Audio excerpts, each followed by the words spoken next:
Southwest Florida's Fox Sports Radio.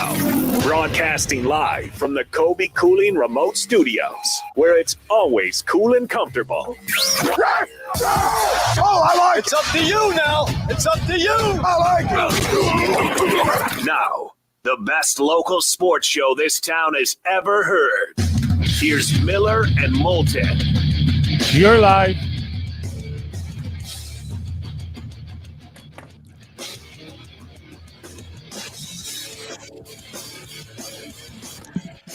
How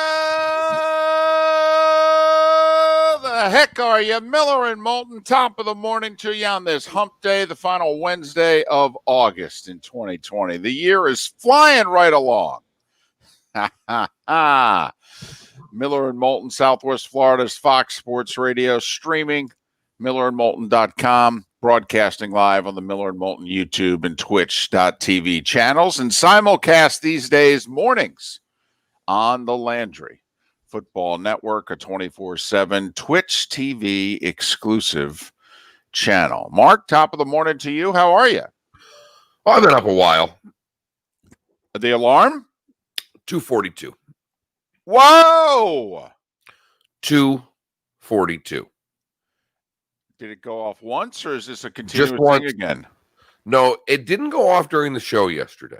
Right. And I went out and sought a little help and received some. Was told needed to change all of the backup batteries. Had to be the backup batteries. What? David, I don't know. Just doing what I'm told. It's hardwired, but there are backup batteries. And if the backup batteries are dead, this could happen. So I'm petrified of heights. Not scared of heights, petrified of heights. And it seemed that the problem was coming from the fire smoke carbon monoxide detector right above, I guess you would call it the landing area of the second floor, David, that looks out over the front door, the highest point where I've got. I was going to say over the railing. It's about three. Like you got to put the ladder up by the railing, climb it, and then reach out over the railing so that if you lean forward, you're going down 16 feet. Right. Boom. Something. Game over. Yeah, bad can happen. Right. Right. Did I say I'm petrified of heights? Yes. 4 attempts for me to get the battery out of this because I'm up there and you got to kind of use a thumb to pull the latch down and then pull the 9-volt battery out. And I finally got it because after like 3 times, I think I'm going to fall. I have to get down and regroup. And meanwhile, I mean, at this point, you're sweating like crazy. Oh, you have no idea. I mean, you're soaked. I mean, you run hot anyway. So you add nerves to it. Right. It amplifies it something fierce. So, in fact, David, to your point, I had 3 paper towels in my pocket just to wipe down with because the fingers were moist and I couldn't grab the battery without slippage. Right. So while this is going on in the afternoon. Once again, 3 paper towels just for your sweat. Right. Okay. While this is going on, the alarm after the show, after I attempted to fix this, the alarm is now going off constantly. So to review, during Miller and Moulton, nothing. It didn't go off one. Before Miller and Moulton, it went off 3, 4 times. Right. At least. For an hour and a half. It's loud. For an hour and a half, it goes off constantly. I yell, "How the heck are you?" Nothing. We disconnect from Twitch. All right. Then the Mark Miller Alarm Repair Company opened, which seemed to work horribly. I mean, horribly, David. Now, hold on a second. Did it go off because after the show, you were supposed to take your daughter to gymnastics? Did it go off before you left? No. Got to gymnastics, came home, and then there was that chirping sound like there's a bad battery. Not a full alarm, that annoying chirp. Now, I don't know how long we've been chirping. I don't know if the alarm's gone off. All I know is that when I get home from gymnastics, the dog has had it with the day because the chirping's driving him bat blank crazy. Right.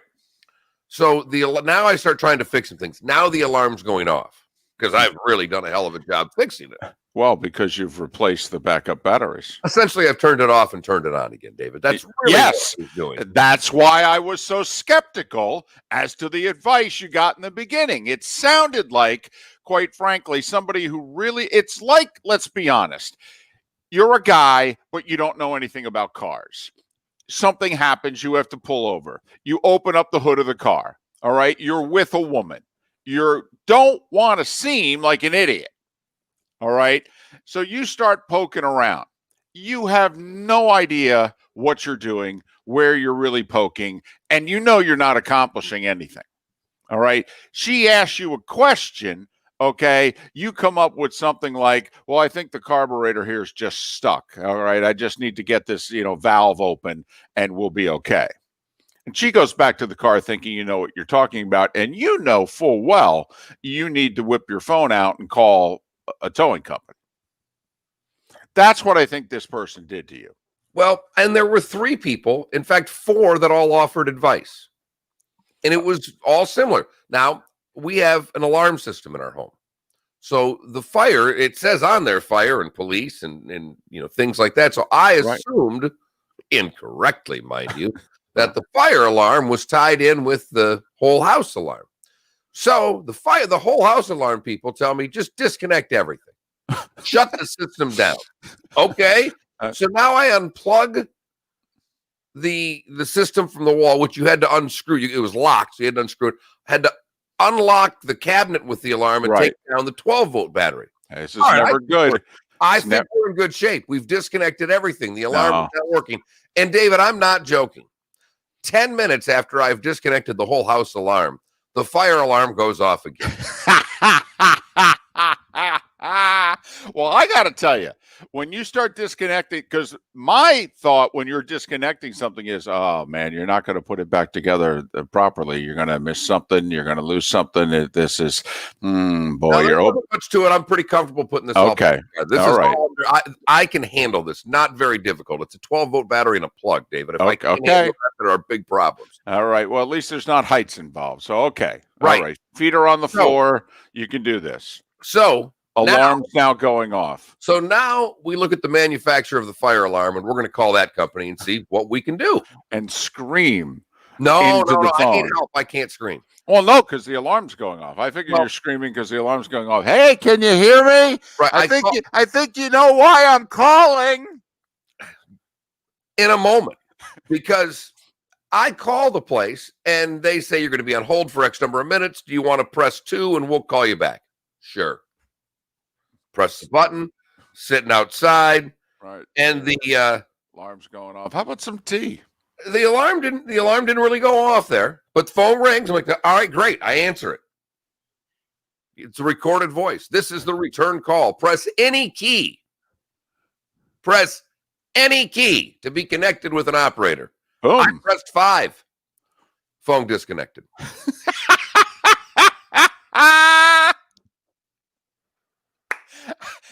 Maybe you didn't let the message play through. Maybe the message said, it's kind of like Family Feud when you hit the buzzer a little early and Steve Harvey hasn't finished reading the whole question and he just has to stop and look at you like, okay, gotta guess. You don't get the benefit of the rest of the question. Maybe the message Mark said, press any key except 5. I was pretty sure I listened to the whole message, but David, you may be onto something. And I have to keep a good attitude because I've got the 6-year-old and the dog. The dog now has refused to come back in the house. It's 95 degrees. The dog is by the pool. The furthest corner from the door that the dog exits and enters, trying to find a little batch of shade in the back right corner of the backyard because he is petrified to come into the house. Mark, the dog played football in the Big Ten or the Pac-12 and is looking for an immediate graduate transfer. It's the worst day of the dog's life since he's been rescued by the Miller family. I mean, this dog went from death's door to the penthouse. Right. Yesterday was the worst day in Frank's life. I'm not joking. He still ain't right. Right. So I call back. 9 minutes on hold. I get some guy. We start talking. I have to climb up, a dresser. No, just a dresser because I got to tell him the make and model. So, I get all that done. He says his suggestion was, well, you could just disconnect them all. And I said, well, that's great. I said, but I think there's 8 of them in the house. A few of them are pretty high. And I don't think my wife's going to like the idea of the smoke and carbon monoxide detectors all just laying on the ground. I know what you're saying, but I'd like the system, to work. Right. Could and my sarcasm there may have caused a problem because it was at that point that he hung up on me. I didn't swear. I didn't raise my voice. We got disconnected, David. Huh. So now you could imagine. He must have hit 5. Yeah, well, and I apologize too, because as I'm talking to him, 3 seconds into the conversation, the alarm's been going off, went off at about, this morning before 5 a.m. And as I am saying that, the sucker lets loose. Yes. There you go. Here you go. This is what I've been dealing with now for about 8 hours. And to let you know that I'm frustrated would be a vast understatement. And I'm not going Comcast on him. I've gone Comcast on Comcast 200 times. If I call them, the whole building flashes red. It says Miller, a-hole, Miller, a-hole. I didn't do any of that. So I get disconnected again. I call back, 6 more minutes of hold. I get a very nice young lady on the phone, and she starts out with, can I get a number in case we get disconnected? I said, as a matter of fact, you can, because I've been disconnected twice. Right. So she walked me through it. Here's one thing I didn't know. Apparently, once a year, you're supposed to clean your smoke detectors with condensed air. Did you know that? I did not know that. Huh? Was told that it's either, and I did text, my pool man is also a fireman. And I text the former Everblade, Jim Brown. I text Brownie. I said, Brownie, what? I got a whole house fire alarm that's going off constantly. And he said, bad batteries, bad detectors. So I thought after then replacing all the batteries, including a couple that are pretty high up, right, taking the condensed air can and cleaning all unbelievable of them. Look at this. 242. Because last night the daughter was a little fearful with fires, so my wife sleeps with the daughter. I've got the bed, the television on. I'm watching third period Bruins Lightning. I'm pretty happy. Sure, life's good. You were the man of the house. You got everything fixed. All right. You addressed your fears, even. You overcame them to change out the battery. We're not going to have. I called the firemen, for goodness sakes. I took control of the situation. Honey, you can go to work. I'm the man of the house. This car pulled over on the side of the road. I can fix it and get it back home. Don't you worry about a thing. And by man of the house, I mean I'm Mr. Mom. Because that's really what I am. I am a housekeeper / smoke detector repairman. Now, the wife's sleeping with the daughter. Right. That lets the dog come up with me. Oh, life is good. The dog's almost returning to normal. 2:42, the alarm goes off. Oh, boy. Everybody's up. Wife and daughter make it down to the bed in our room. And we were Talladega for the rest of the night because the dog was shaking. Yes, that's right. We were 4 wide. So needless to say, I got up a little earlier than normal for the show today, David. We were Talladega the rest of the night. 4 wide. That's outstanding. Outstanding. So good morning to all of you. Welcome to Miller and Moulton. Seth Everett on the show because it is a Wednesday. But for the record, it hasn't been fixed. It went off at 2:42. Has it gone off since, or it was just the one time? Just the one time. So it's possible that the alarm has a mind of its own and just did it for old time's sake. Correct. It's possible as, hey, we have a sense of humor too. All right. We appreciate the effort yesterday, but there's just a little something. We get the last word. Or this thing, still not fixed, obviously, and it could go off again, including during the show. I hope so. I really do. Because I want you people to hear what happened to me. Well,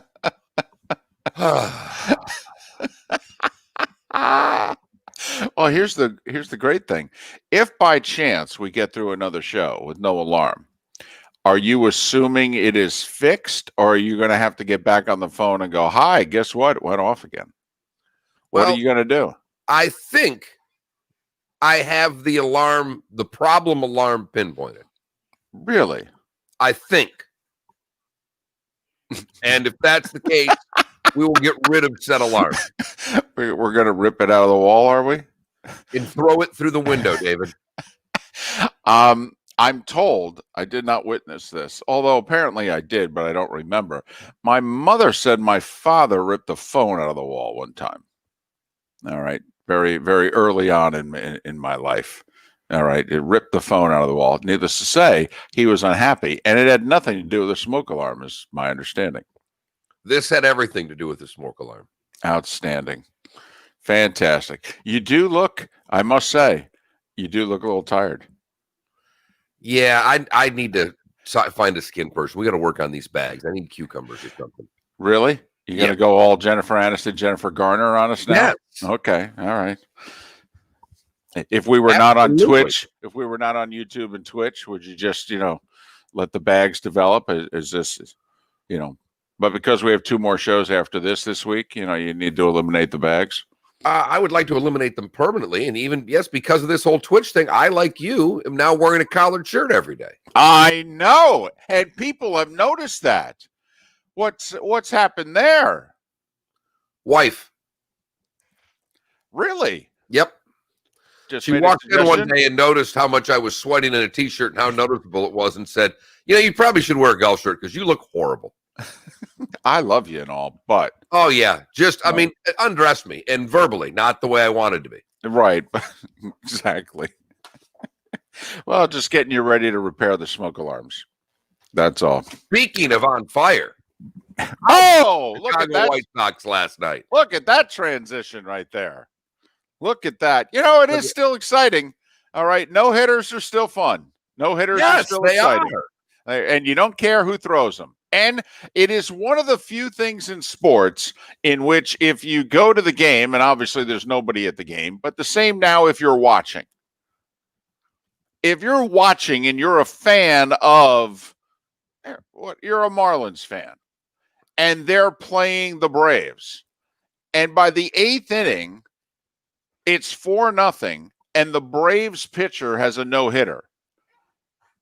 You start rooting for the no-hitter. Now, if you break up the no-hitter, you go right back to, okay, all right. Like I said, if you're close enough where, okay, all right, we finally got a base runner, 2 more tying runs at the plate, you go right back to being a fan. Okay, hey, we can still win this thing. But while the no-hitter's going on, I think once you get to about the 8th, you go, I wouldn't mind seeing a no-hitter. Oh, I think you can do both. I mean, even in a 1-0, 2-0 game, you can sit there and go, if we're going to lose, we might see a no-hitter. This is for I can root for every one of my batters to come up and get this thing going because I know I'm only 2 swings away from being right back in it, but you're nudging your buddy going, yeah, we're through 6, right? Through 7, absolutely. No, I can't turn. Have you ever seen one live? No, I have not. No, neither have I. But I don't go to that many baseball games anymore, so it kind of stands to reason. I was calling a perfect game through 7. Miami Hurricanes against FGCU at Hammond Stadium. And the Miami starter, and he's like their number 5 starter. In college baseball, it's called your midweek guy or guys. They pitch on Tuesday and or Wednesdays. They're back end of the rotation guys, long relievers on the weekend, potentially. And he threw a perfect game through 7, Mark. 7. He's got a perfect game going through 7. And then he loses the perfect game, but he's got a no-no. And they took him out. Pitch count. Now, I will say in the 1 inning, he ended up walking the bases loaded. And his pitch count, I guess, was up around 100. And, he hadn't thrown more than that. But he was a senior. He was somebody who the year before was drafted in like the 43rd round. He was not a prospect. I mean, I would have been like, hey, coach, you can't take me out. This is the greatest game of my life. My career, you for crying out loud. Let me finish this sucker. My career's going to end in 2 months. I'm not playing professional baseball here. Come on now. You got to leave me in. And Jim Morris, I believe, was the head coach of the Canes at the time, took the guy out. First, he took a perfect game into the 7th and had a no-hitter through 7, and he took him out of the game. And I remember you being pretty bothered by that. You got once you started, I'm like, oh yeah, that's right. I remember this. It's the Miami guy midweek game, and he didn't get to finish it. He had a no-hitter through 7. Yep. So that one, is the most vivid one, most recent one in my memory. I will say Randy Johnson's perfect game against the Braves near the end of his career with Arizona, for whatever reason, I tuned into that one at the very beginning. I have no idea why. I got locked into Arizona, Atlanta early. Have no idea, but ended up watching his perfect game and thought, I'll be damned. Because I had picked a few up early, but had never seen a guy throw every pitch of a perfect game. Have no idea why. I always, the one thing I loved about doing afternoons when we had the package there is if something was going on, we'd switch to it. And every once in a while on a getaway day, we'd get one. Not that often, but we got one or two. Well, we got Burley against the Rays throw the perfect game. Right. All right. In which we could have carried the game, didn't, because it would have interfered with our show. And, you can't take Miller and Moulton off the air. We had live reads then. Exactly. We had commercials. We had live reads. We can't take that off the air for race baseball. But we knew through like 5 or whatever, through 6, Burley's got a perfect game going. So here it is. There we go. Go ahead with your story. I'm going to turn my microphone down. And so we picked up on WGN, Hawk Harrelson and Steve Stone, Burley with a perfect game. And that was the one in which, and I think, is Ozzie still the manager of the White Sox at the time? I don't know if he is. But for the 9th inning, they make a defensive replacement, and they put Dwayne Wise into center field. And the first batter of the 9th inning, Burley throws a meatball down the middle of the plate, and he hits it to the deepest part of the park, and Wise goes up over the wall and brings it back into the park, and on his way down, he loses the ball out of his glove and catches it with his bare hand and rolls and puts the ball in his glove and holds it up. First out of the 9th. Burley gets the next 2 for a perfect game. And we were breaking so many rules. Oh, yeah. We were by either doing play-by-play and or putting, I think for the final out, we just put the microphone up to the television speaker. In John's end of the studio. Right. He just moved his mic over to the television and we ran it. Yes. Just 5-figure fine, easy. Yes. Here you go. And I remember watching Dallas Braden's perfect game with my dad.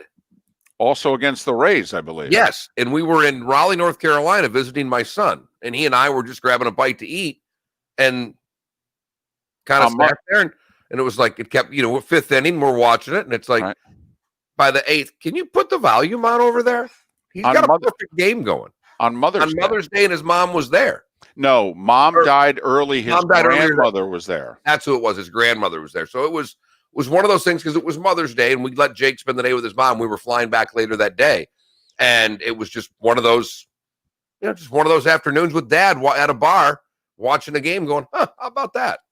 And it is remarkable. Dallas Braden only pitches another year and a half. Right. Has a major shoulder injury, can't pitch again. Also, Philip Humber of the White Sox throws a perfect game a few years ago against the A's, I believe it was. A perfect game. And Philip Humber's talked about it. Philip Humber he didn't have a whole lot of starts. The fact he was starting that day, he said, was a big deal. He goes, I am clinging to my career at this point. I'm not getting the ball all that often.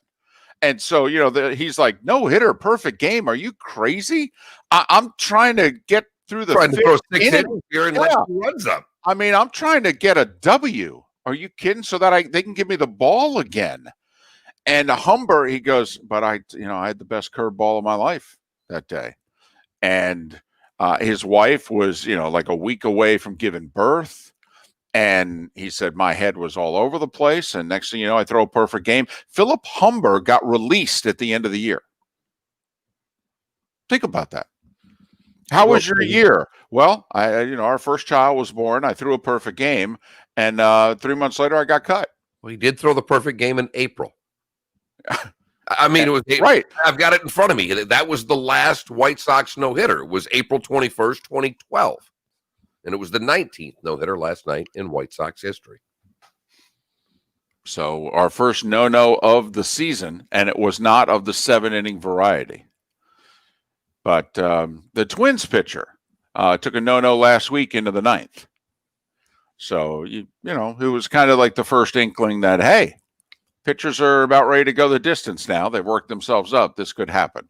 And we had our first no-no last night. We also had NBA and NHL playoff action, football news and notes, and a Phil update on the Champions Tour. Yes, that's right. And you know what? We've talked about this. If you're not the PGA Tour, we've always said you should think about Monday through Wednesday, Tuesday through Friday, Monday through Thursday tournaments. I don't know about you, Mark, but this Monday through Wednesday thing, all right, outside of when they play maybe their U.S. Senior Open, this Champions Tour event's getting more publicity than just about anything else they play. There's no doubt, and they do get quite a few people at these events. I mean, the gate is important, but I look at our tournament in Southwest Florida. For the people that are going, would it matter if the tournament was Friday, Saturday, Sunday, or Monday, Tuesday, Wednesday? Since 80% of the attendees don't work. Right. They'd show up on a Tuesday just like they'd show up on Saturday. In fact, they'd probably love it. They'd be like, this is great. I got the golf tournament during the week, and then I still have the weekend for myself. Oh, for the Golf Channel. 28 minutes past the hour. The alarm has made an appearance early on Miller and Moulton. Still 2.5 hours to go to see how many more times we can hear said alarm. I think we should have an over-under. We already have one. I put it at 2.5. 2.5, the over-under, as to how many times the alarm will go off during Miller and Moulton. Starting five. There's a fire alarm company that's looking for a free sponsorship. Get your ass over to my house now. And you can contact Mark via the Williamson Brothers Marine and Roofing text line at 479-5551, 479-5551. Miller and Moulton, Southwest Florida's Fox Sports Radio. A date which will live in infamy. People who knock these buildings down will hear all of it. Amazing comeback. Indy 500. That inspired the American story. And before you know it, another great American comeback story In stopping the virus, will be in the books. we will have a great victory Our story continues and return to our lives, great lives. on Southwest Florida's Fox Sports Radio.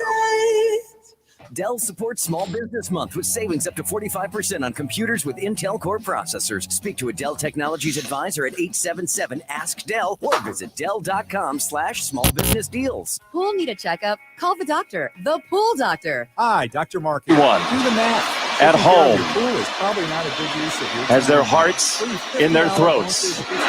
On 0-2. To right field. Adam Engel is there. Unknown hitter. The 19th in white. $39 diagnostic calls. That's mypooldoctor.com. It's 20 seconds. Or 239-574-1133. State certified CPC 057088. Do you remember the Hawks call? Granted, it's TV, but do you remember the Hawks call of Burley? We The final out. lift each other. Guy up. hits a ground ball to short, Cry. and all he says is, Alexi! Cry again or eat. Let's do this. Who's with me? Who fields it, throws it over to first, and Hawk just goes, yes! Drew Barrymore coming soon. Eloy Jimenez twisted his ankle celebrating the no-hitter. There you go. Medical staff at mymen'sclinic.com can and will help. Guys, if you're suffering from ED, we can fix it. Even if you have tried Viagra and other drugs and they've failed you, we will help. Studies have shown that we offer the most effective non-surgical treatments for ED, even if you have other medical conditions. They're generally no problem. We know that hearing we can try again next weekend is tough. When what you want to hear is wow. We at mymensclinic.com have helped thousands of men just like you. No hitter has ever been recorded with both fewer pitches and more strikeouts. If we can't show you positive results during that first 13 strikeouts. How many pitches did he throw? 101. Let's get to wow. Nice. Bedroom. Guys, let's book online at mymensclinic.com or call 239-307-0125. That's 239-307-0125. Again, mymensclinic.com. Listen to the Dan Patrick Show at work. Never boring, that's for sure. You gotta be bleeping me. Yep. For professional roofing, the name you need to know is D.R. Martineau. Dan Martineau here, owner of D.R. Martineau Roofing of Southwest Florida. We're still finding a lot of roofs with hurricane and windstorm damage. Call us today for I love the Hawk. I know a lot of people didn't like him. I thought he was fun. 239-332-14. My dad hated him. Twins fans hated him because he was such a Sox homer, which is funny because he had such respect for the Twins. But they could never hear it. He loved Tom Kelly. He loved Gardy. Thought they were well managed. Loved how fundamentally solid the Twins always were. That they were a good defensive team every year. Your mood is so critical, and nothing's more important to a guy's mood than testosterone. The single greatest issue for guys with low T. Yeah, he called them the Twinkies. You're right. For men that get low Which T. is funny because a Twins fan will occasionally refer to them as the Twinkies too. Most can't believe how much they're Usually, though, not in a good way. And everything improves once your mood improves. Feel the difference C4MH.com can make in your life. I've been a patient. Do we know who this play-by-play guy is? A couple of years, and recently I've lost. I can't help you. I think it's the TV call. Is this the White Sox call? White Sox television network? Fox Sports Midwest or something? Hey, Jason Benetti? Really? Just keep yelling things at me until I can answer. It's Jason Benetti, apparently. It's NBC Sports Chicago is what I've got in front of me. This is Miller and Moulton. You're live.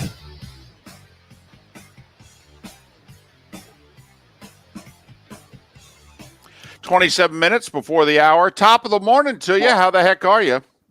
We are Miller and Moulton on Southwest Florida's Fox Sports Radio, streaming millerandmoulton.com, broadcasting live on the Miller and Moulton YouTube and Twitch.tv channels. They are free, so please sign up for them. We would appreciate it. There are memberships that you can sign up for as well, where you don't get commercials and you get little goodies with it. And if you want to do that, that's great. We'd appreciate it even more. You can tip us too. I know there's a tip jar. We don't understand it. Apparently, you can give us bits or you can give us money. I'd prefer cash. I think a bit is a penny, but apparently that you can put bits in the tip jar. You put bits in there, huh? Yeah, I don't get it. I'd rather have bites.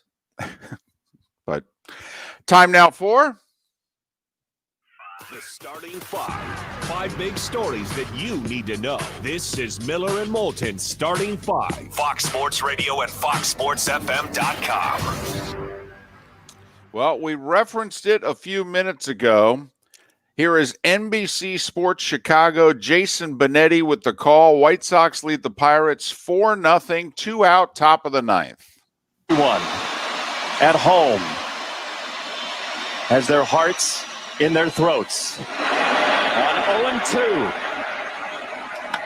to right field. Adam Engel is there! A no-hitter! The 19th in White Sox history.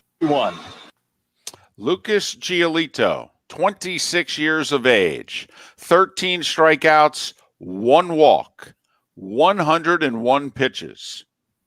That's a pretty efficient night's work. Thank you very much. It is the most strikeouts and least number of pitches ever for a no-hitter. 13 Ks, 101 pitches. That's a pretty impressive outing. First no-hitter of the the 2020 season. White Sox a winner 4-0. White Sox would make the playoffs. They're only game and a half back of the Twins. That people were high on the White Sox. They started out sputtering a little bit here in the last week and a half. Have started playing really good baseball and are definitely a contender. Fun fact, David. I don't know what Dan Patrick's going with for stat of the day because it could have been the 101 pitches, 13 strikeouts. But fun fact, the White Sox, that was their 19th no-hitter, trailing only the Dodgers in Major League Baseball with 23 no-hitters. And the San Diego Padres, I believe, still looking for their first no-hitter. And they've been around for over 50 years. That is, Mark, early nomination for Stat of the Day, Stat of the Day. Dun, dun. I like the metal version. I don't know. You did? I doubt that surprises you much, but I like the metal version. The Marlins swept the Mets. In fact, didn't allow the Mets to score. A couple of 7-inning shutouts, 4-0 and 3-0. Marlins have won 3 in a row. They're 14-11 on the season. Tampa Bay doubled up Baltimore 4-2. They still lead the Yanks by a game. Yanks didn't play last night. They were rained out in Atlanta, so Yanks haven't played in like 5 days between the Mets and the COVID situation and now rain in Atlanta. Good news for the Braves. They're going to get Acuna and Markakis off the injured list, and they will be able to play beginning tonight. Boston 9-7 over the Jays. Angels and Astros split a twin bill. That game already postponed for today because it was scheduled for Houston, and there's a storm coming, rather big one. They now think it could reach Category 4 status. Phillies 8-3 over the Nats. Indians doubled up the Twins 4-2. Couple of notes about the Indians. Terry Francona apparently has a blood clot problem, and we all know how serious that can be. He had surgery over a week ago and has not returned. However, Mike Clevenger is expected to return, one of the 2 Indians pitchers that broke curfew and they were essentially demoted because of it. Well, Clevenger is going to pitch, I believe, tonight for the Indians. Some people wonder whether or not he's just going to be showcased because the trade deadline is coming up in a handful of days. Tigers over the Cubs 7-1. Cardinals lost to the Royals 5-4, but here's the really important stat. They have to play 41 games in the next 33 days. Milwaukee 3-2 over the Reds. Seattle, Colorado, and the Giants also victorious. Mark, NBA playoffs last night. Denver stayed alive. It was a good one, much better. Really good game. Much better than the final score because it was a 2-point game with about 3 minutes to go. Nuggets pulled away down the stretch, beat Utah 117-107. Jamal Murray with 42. Utah still leads that series 3-2. It was back and forth the whole fourth. I mean, I watched the majority of that game. That was a really fun, enjoyable, high-paced basketball game to watch. The game that was not was the Clippers beating the Mavs by 43. Wait. The Clippers just scored again. 154-111.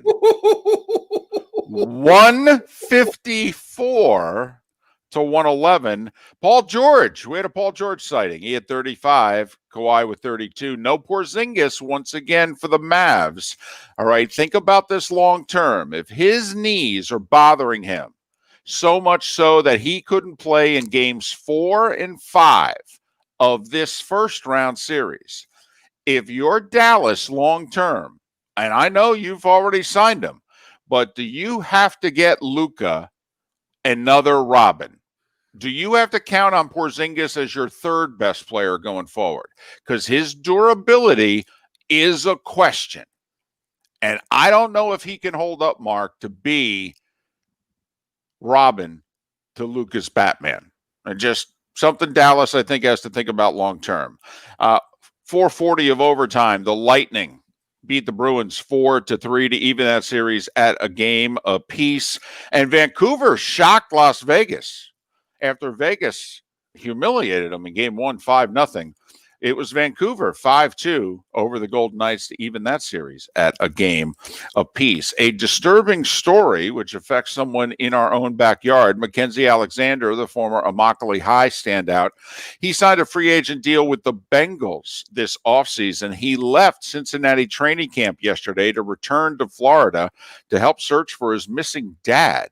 His dad went to pick berries on Monday and has not been seen since. So McKenzie returned home, and we obviously wish the best to him and his family. Other NFL news, Mark, we talked about the Lions yesterday with Pat Kerwin, and we all brought up the fact that Matt Patricia and morale, and we really don't know how well liked and respected Patricia is in the room. And we think that there's a lot of things going in Detroit's way in their favor, but we just don't know how united they are. And will they play for Patricia? I think Patricia did a brilliant thing yesterday. The black athlete, never mind, very much the black citizen, but the black professional athlete is really affected by this shooting in Kenosha. All right. You've got athletes for 2 days have been talking about, I don't even know if we should be playing. And Patricia recognized that his team was not in the mood for football. And he canceled practice. And he basically just said to the guys, do you need to talk? Do you need to talk about this? And they did for a few hours. And then they came out, and then with the media there ready to cover a practice, they used it to get their message across. They made some signs, and Trey Flowers addressed the media and said, we're sick of this and what have you. But you remember, they only have 10 of these practices. I don't know if they get it back. I honestly, I don't know. But Patricia sensed that the guys' heads were not in it, and he canceled practice. Basically gave him a therapy day. Remember, this is the same Matt Patricia that was scolded by players because he made them practice outside. Right. That he was too hard on them. That football was overwhelming them, if you will. So this is certainly a 180 from Matt Patricia from 4 years ago. Well, and that was only 2 years ago, because this is his third year, with the Lions. And yeah, he did that his rookie year. He knew there was an outdoor game late in the season on their schedule. He starts preparing for it 2 months early. The players are like, what are we doing practicing outside? We got 6 indoor games in a row. Matt's like, we got an outdoor game in early December. I'm the coach. Shut up and practice. And they didn't like it. No. Now, he's moved through a lot of roster guys, but it is one step of being the tough guy, moving to a step of being one of the guys again, if you will. And ultimately, listen, there's a lot of things that goes into being a coach, but is there anything more important than the guys have to believe in you and they got to play for you? They have to trust you. And so I thought that was an interesting move, and what organization did it and what coach did it and what have you yesterday. Cardinals are expected to sign Budda Baker to a 4-year, $59 million extension. Mark, do you know who's getting paid this offseason? Tight ends and safeties have gotten paid. Budda Baker was a second-round pick, so he only had a 4-year contract, and this is his 4th year. So the Cardinals were like, yeah, we got to get him signed or he's going to be an unrestricted free agent. It lets you know, though, what the going rate is for the top safeties. So Jamal Adams in Seattle, the bar's been set right there. It's basically 15 mil a year. That's what you get if you're an elite safety. Mark, it happened. And now maybe it happened earlier and you and I have missed it, but we have been wondering, is there going to be a player who gets up and leaves a Big Ten or Pac-12 team and transfers? All right. And the NCAA has said, well, we're not going to give waivers so that you can transfer. Well, here's the problem. They can't stop a graduate transfer. Offensive tackle Jake Burton, he's already graduated. He was going to play his 5th year at UCLA. UCLA is not playing in the fall. Baylor is. Baylor lost a bunch of guys on that team that lost in the Big 12 title game last year. So Jake Burton's going to be a graduate transfer, and he's going from Los Angeles to Waco. And he's going to play for Baylor. Transfers are automatically and immediately eligible. Bingo. See, I've said all along, they're not going to allow the transfer waiver. They're not, David. The NCAA is not going to do that to the Pac-12 and the Big Ten. But here's a loophole that they cannot do anything about. Nope, can't stop you. Can't stop it. He's the first guy I've heard of. If there have been others, I've missed it. Been looking for it. Jake Burton leaves UCLA to play at Baylor. The AAC announced yesterday all fall sports not named football will be moved to the spring. Yeah. So, yeah, we're playing favorites. That's what Mike Oresco said yesterday. Yes, you're damn right we're playing favorites. We're getting football in. We'll worry about the other stuff a little bit later down the road. And Mark Phil followed up his 10 under 61 with a 7 under 64. He's 17 under through 2 rounds. He has a 4-shot lead entering the final round of the Ozarks National today in Missouri. Does Ruth give the trophy out at that tournament? That would be funny. That would be funny. Jason Bateman there to hand that out. That'd be great. And Mark at 14 minutes before the hour. That is the starting 5. 5 big stories that you need to know. This is Miller and Moulton Starting 5. Fox Sports Radio and FoxSportsFM.com. One other note, Giannis there with the Bucks. He was named Defensive Player of the Year yesterday. Remember, he's the reigning MVP. He's only the 5th player, I think, to win an MVP and a Defensive Player of the Year award in his career. He's a little over a year away from free agency if Milwaukee doesn't get that dealt with. Just throwing that out there. But Miller and Moulton. A poll question. Look at this. Coming up. Moulton's feeling it. Could have something to do. He's feeling it. Could have something to do with fire alarms. That's all I'm saying. Could go off the beaten path here. Miller and Moulton. Thanks for getting up with us, Southwest Florida's Fox Sports Radio. Welcome to the program. This is the Dan Patrick Show. I don't know how close the commissioner was to shutting down baseball after what happened to the Marlins. And now with the Cardinals, you're not going to have teams play 60 games. It's going to be based off winning percentage. But understand this. Baseball, from what I'm told, they don't care about the regular season. They're going to go limping, scratching into the postseason. Dan Patrick. The Dan Patrick Show. Weekdays at 9 a.m. on Southwest Florida's Fox Sports Radio and FoxSportsFM.com. Hey, check this out, Southwest Florida.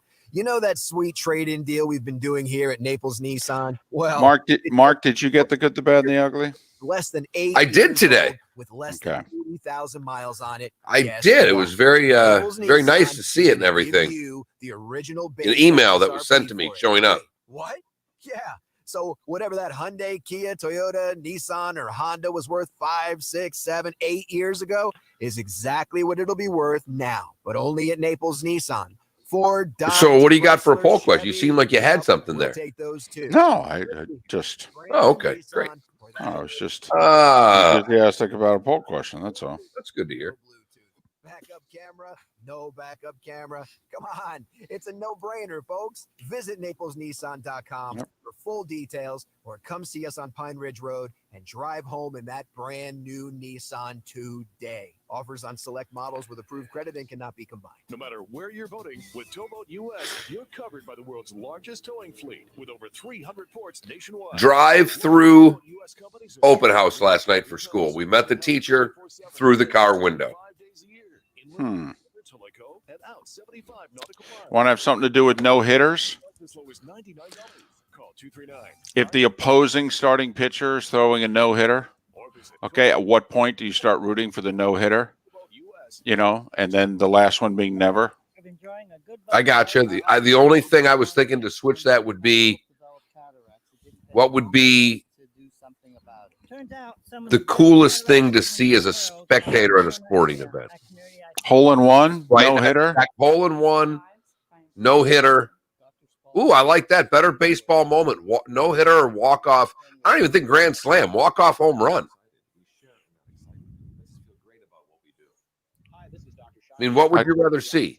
Baseball no hitter, walk off home run, benches clearing brawl. Oh wow. It's not bad. I like it. Way to go, Mark. Nice job. Nice job, Mark. I mean, I added to it, but you got us there. Blue email for you. Right.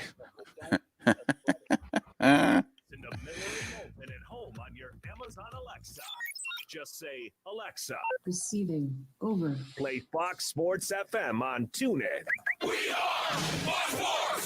What would you most want to see live at a baseball game? That work? Better way to phrase that in your eyes? Dan Martineau, Yeah. owner of DR Martineau Roofing of Southwest Florida. I've been repairing and replacing roofs for 27 years. You know what, Arch? We might have to work that into a Miller and Moulton slogan. We're like Blue Emu. 9-332-14. And we don't stink. Depends. I have to be quite frank here. There's been 3 days in a row when I haven't showered for this thing. I have. I've stunk to high heaven during the show. You know what? None of you know. All by myself. Located in Cape Coral, with more than 75,000 frameless shower doors installed, no one has more experience and 5-star reviews than My Shower Door. We've been named #1 by readers of the news. God, that is such a morbid answer. Bench clearing bra, because it's going to win. Manufacturer of the year. Want to see more? Go to myshowerdor.com. Now back to Miller and Moulton. All right, now we're getting somewhere. No. This is Miller and Moulton. You're live. 8 minutes before the hour. Top of the morning to you. How the heck are you? We are Miller and Moulton, and we're pretty good on this hump day, the final Wednesday of August, 15 days away from the start of the NFL season with the Chiefs and the Texans 2 weeks from tomorrow. Thanks for waking up with us, Miller and Moulton, Southwest Florida's Fox Sports Radio, streaming at millerandmoulton.com and broadcasting live on the two Miller and Moulton channels, YouTube and twitch.tv. And while most bookies don't allow betting to go on once an event is started, here on Miller and Moulton, we'll actively allow it because the fire alarm I thought was fixed. By around 2:30 yesterday, I thought I had that sucker taken care of, and we were free, clean for 12 plus hours. 2:42 this morning, it went off. Boom! I told the story about yesterday's escapades with the fire alarm. Well, it went off again this morning. David has set the over-under at 2.5 during the show. I have a few overs on the Williamson Brothers Marine and Roofing text line. No unders yet, David. No unders. Heavy money leaning on the over early. Well, and it's already happened once. Right.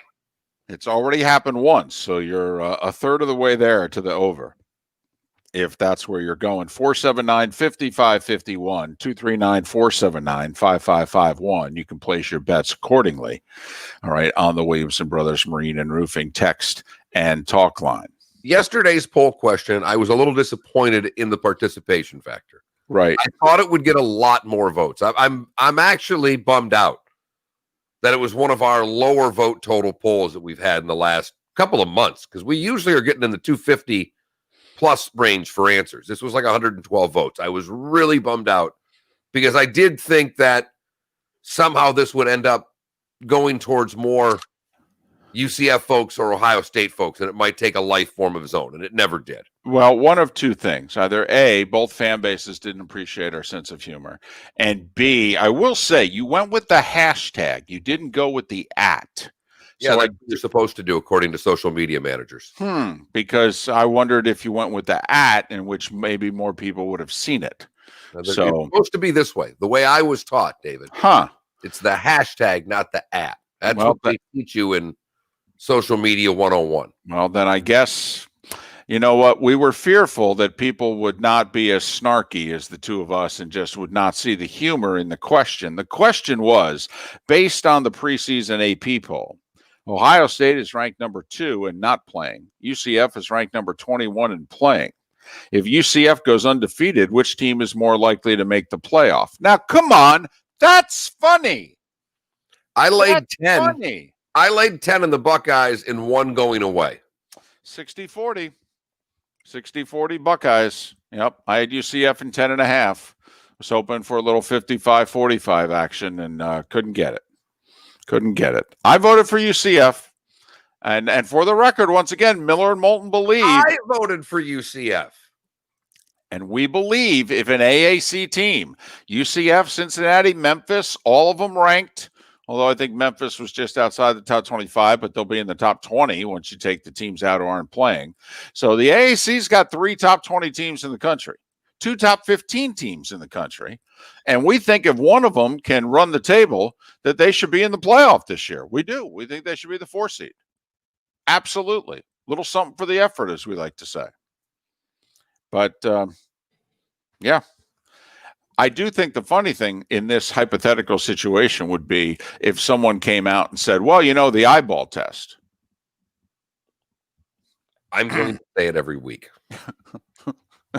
Well, why do you start doing our own playoff numbers? If North Dakota State looks good against Central Arkansas, I'll continue to bring up how their eyeball test, right, as they're playing the one-off for their quarterback, essentially. And Ohio State, based on the eyeball test, they still look like the second best team in the country to me, David. I don't know about you. Really? Okay. Was it the September game? Was it the October game? What is it that you focused on? Did you get some practice video? Well, I focused on the fact that only 30 of their parents showed up, so they must have been much more focused on actual football playing. But we have a poll question today. In lieu of last night's White Sox no-hitter, what would you most want to see live at a baseball game? A no-hitter, a walk-off home run, or for the snarky folks, a bench-clearing brawl? And remember, those are outlawed this year because of social distancing. And yet we still have something close to one. Yes, with the A's and the Astros. Right. And we also had last night the biggest celebration of the year with Giolito's no-hitter. I mean, the White Sox put the social distancing, and they just ran out and celebrated the way that baseball players normally do. Miller and Moulton. Seth Everett coming up in our 8 o'clock hour. Thanks for listening. From Southwest Florida's news leader, this is a Wink News Update. I'm Therese O'Shea with Wink News. For now, Collier County athletes will not have fans watching their games. The school district will live stream the games until the county's COVID-19 positivity rate is below 5%. Right now, it's at about 8%. If you're looking for a job, today we'll get a better idea of how many people the Luminary Hotel in the Fort Myers River District needs to hire. The Fort Myers Community Redevelopment Agency get an update. Bigham.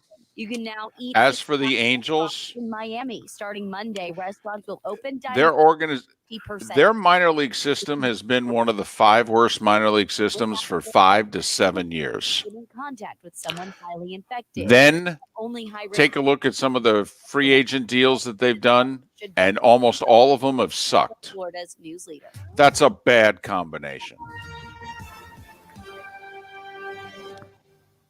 I know you're not going to want to hear this, but to be brutally honest, the Angels need to trade Trout. The air conditioning system will need to be replaced.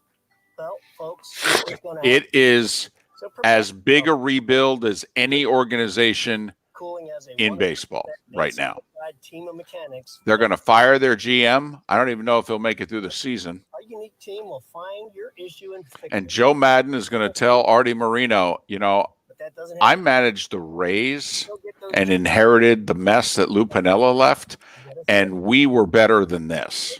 Or you can hire a real NATE certified mechanic, and we'll fix your system. And I mean, think about it. Air conditioner. You've got Rendon and Trout, and you suck. For a real mechanic, and not a salesman in disguise. When you think of air conditioning companies, we hope you think of Kobe Cooling. We're the company your neighbors use. License CACO 57313. WFSX AM from Naples to Cape Coral and all of Southwest Florida. 103.3. I think Pujols has 1 year left on his contract. Here's what's trending now. Brought to you by the Center for. I thought the Cardinals won the 2011 World Series, and Pujols left and signed a 10-year deal with the Angels.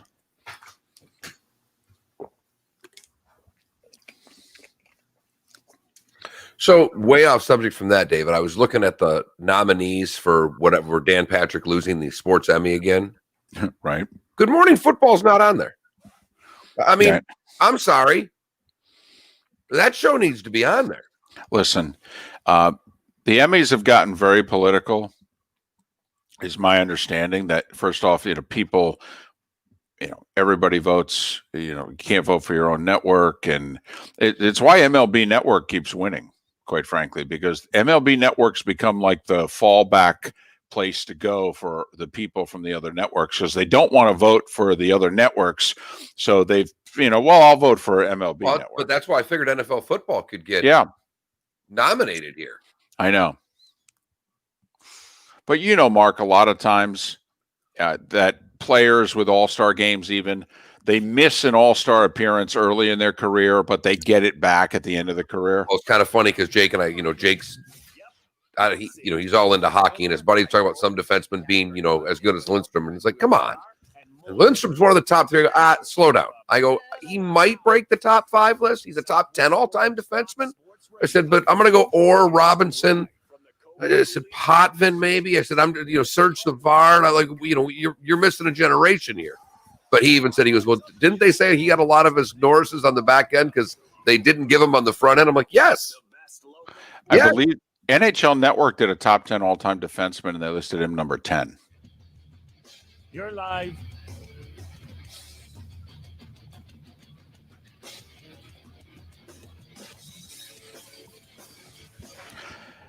Top of the morning to you. How the heck are you? We're Miller and Moulton, Southwest Florida's Fox Sports Radio, streaming once again, millerandmoulton.com, broadcasting live once again on the Miller and Moulton YouTube and Twitch.tv channels. You can chime into the show via the Williamson Brothers Marine and Roofing text and talk line, 239-479-5551, 479-5551. We do have a poll question at millerandmoulton.com.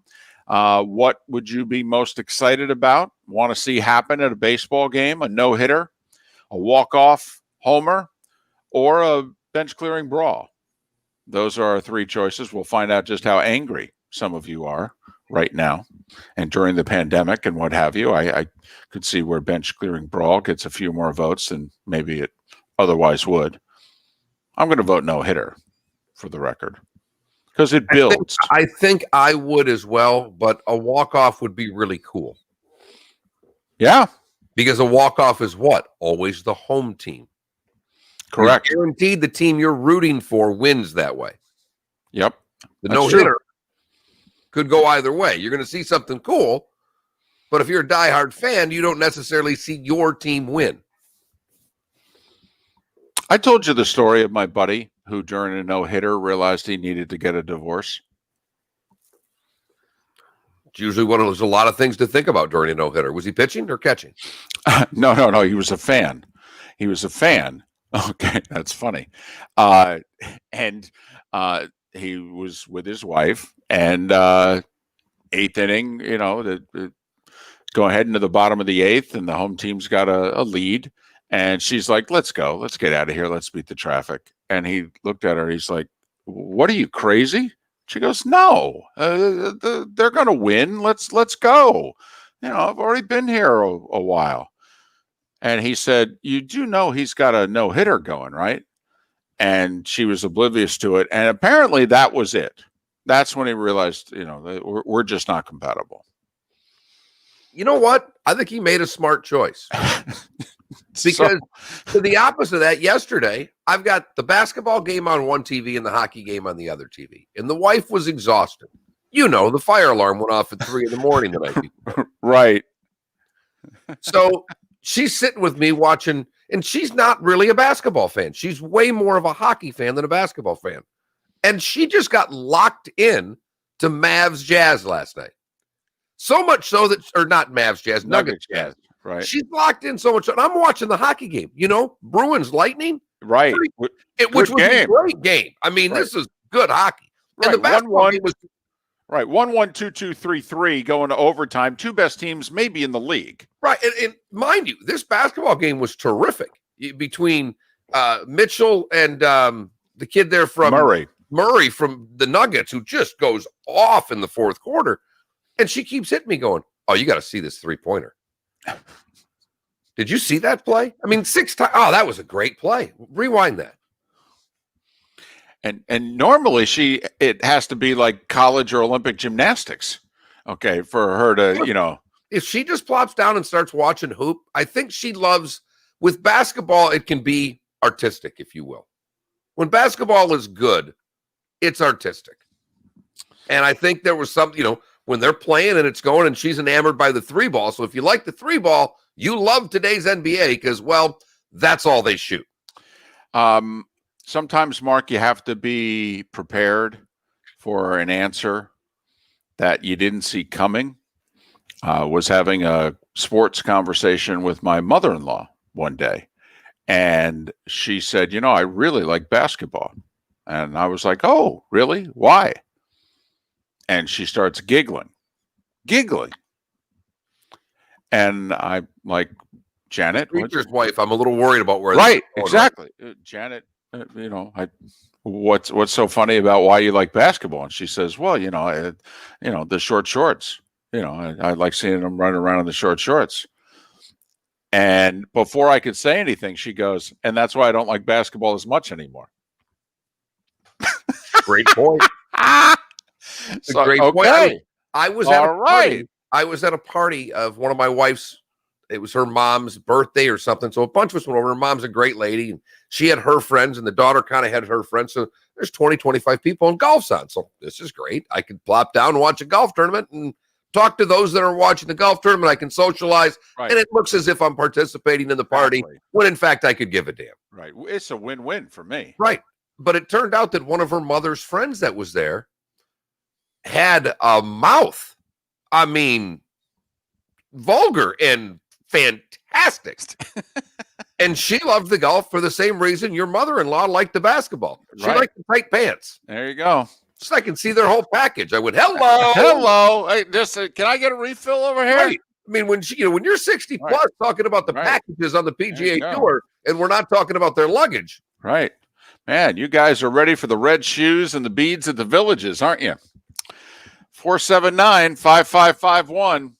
479-5551. The Williamson Brothers Marine and Roofing text and talk line. 15 days away from the Texans and the Chiefs. I keep bringing it up because it's so close, and yet David, don't you have this fear?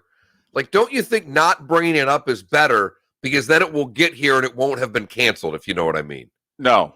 One, and I keep bringing it up because I don't want it to be out of sight, out of mind. Okay? Yeah, I didn't want it to get here and nobody noticed that we're, hey, 7:00 on Thursday. Hey, football starts in an hour, everybody. And the second thing is I keep bringing it up because if I keep mentioning it, then it will somehow, some way through osmosis, I can will this to happen. Is this a Costanza? If you tell yourself enough, you're going to believe it. Is that what this is? Right. Exactly. It's not a lie if you continue to say it and believe it. Oh, okay. The text line really can reveal a lot about our listeners. Here are 3 texts in the last 2 days from the same gentleman. 2020, so disappointing. And finishes with the Big Ten recedes. I mean, they're just cryptic 4-word text. And then after the poll question this morning, to tell you where this guy's state of mind is, a game-ending homer with 2 out in the 9th, which ignites a bench-clearing brawl.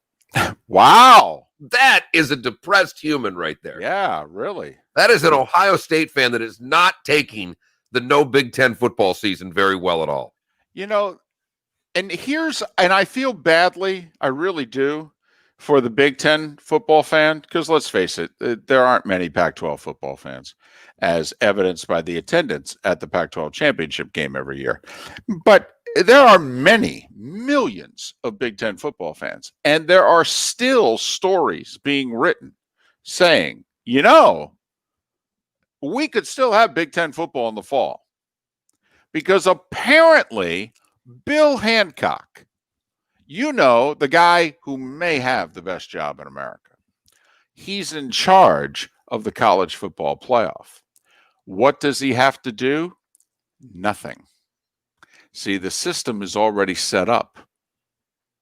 He just has to give interviews talking about said system, talking about the 4 teams that get, and, hey, this year the semifinals are here and here. The championship game will then be played here. How do you think it's going, Bill? I think it's going great. And this system we put in place just works year after year. Keeps getting bigger and better. And we've got a contract through 2025. And then maybe there'll be a day in which we expand beyond 4. But right now, there's really no need. Thanks, Bill. Go do your next interview. And Bill, can we talk to you in a year? It's kind of like booking our Phil Steele interview. Okay. Bill Hancock, Phil Steele. We book them all at the same time. So Bill Hancock, though, gave an interview in which he said, we quote, I think this was the quote, we still have not given up on the Big Ten playing football in the fall. I'm pretty sure that's the exact quote. I had it in front of me here and I can't find it. And when I saw it, I laughed because my first thought was, well, Bill, that's funny because I believe the Big Ten has given up on the hope of playing football in the fall. But it's nice to see that you still have not. So I feel as if the Big Ten fan is still being teased. Just because North Dakota State has scheduled a game against an Arkansas directional school in early October doesn't mean that you guys are going to. I mean, for the record, your commissioner said publicly, out loud, in front of cameras and microphones, yeah, if you cannot play in the fall. If you do, you are no longer a member of the Big Ten. I mean, he did draw the line in the sand. There's nothing ambiguous about it. No. Now, when you read from BuckeyesWire.com, can Big Ten Commissioner Kevin Warren last through the year? That, David, is a relevant headline. Yes. That is the first time that Buckeye Extra hit the headline perfectly. Yes. Not even catering to the Buckeye fan.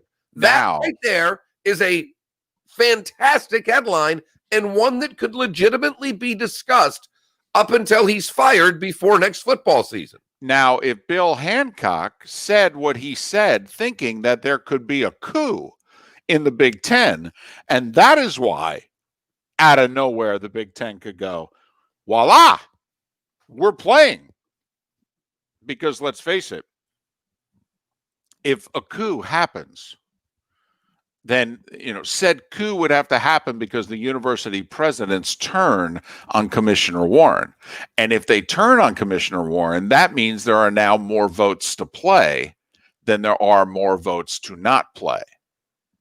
Although apparently, Mark, let's just for you-know-what and giggles, let's just say the unthinkable happens. All right? We have a coup. And I don't mean the one attempted one that's going on in Eastern Europe right now. We have a coup, and we get rid of the commissioner of the Big Ten. There is still one holdout. It's the governor of Michigan. She does not want football played in the fall. She doesn't want high school football played. She doesn't want college football played. I guess the Lions are exempt. Honestly. Because she went so far as to say, I'm glad we're not playing football. I mean, she feels it's that unsafe and will lead to that many problems. She has been, this is very consistent of True. her approach to COVID. Yep. Michigan is locked down as quickly and for as long as any state. We talk about New York all the time because, well, that's where the media lives. Michigan, from there. I have friends there. I have family there. And trust me, their either support or anger is just what you would expect. It is. Michigan almost as hard and as early as New York and New Jersey. I mean, I would argue New Jersey a little earlier than Michigan, but put it this way. Michigan's top 3, they're meddling in the hardline COVID approach. Wouldn't you say, Mark? Well, yes. I mean, and think about it. Go try to buy a car right now. Go try to buy an American car right now. I happened to get my car serviced a couple of weeks ago and was talking to the guy who at Estero Bay who's always taking care of our vehicle.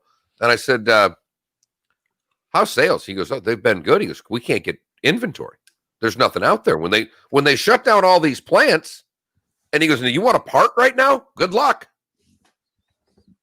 So, they're all back to work. But they had a couple of months there where, Ford and GM were shut down. Well, the one was making ventilators, weren't they? Right. Ford, I believe.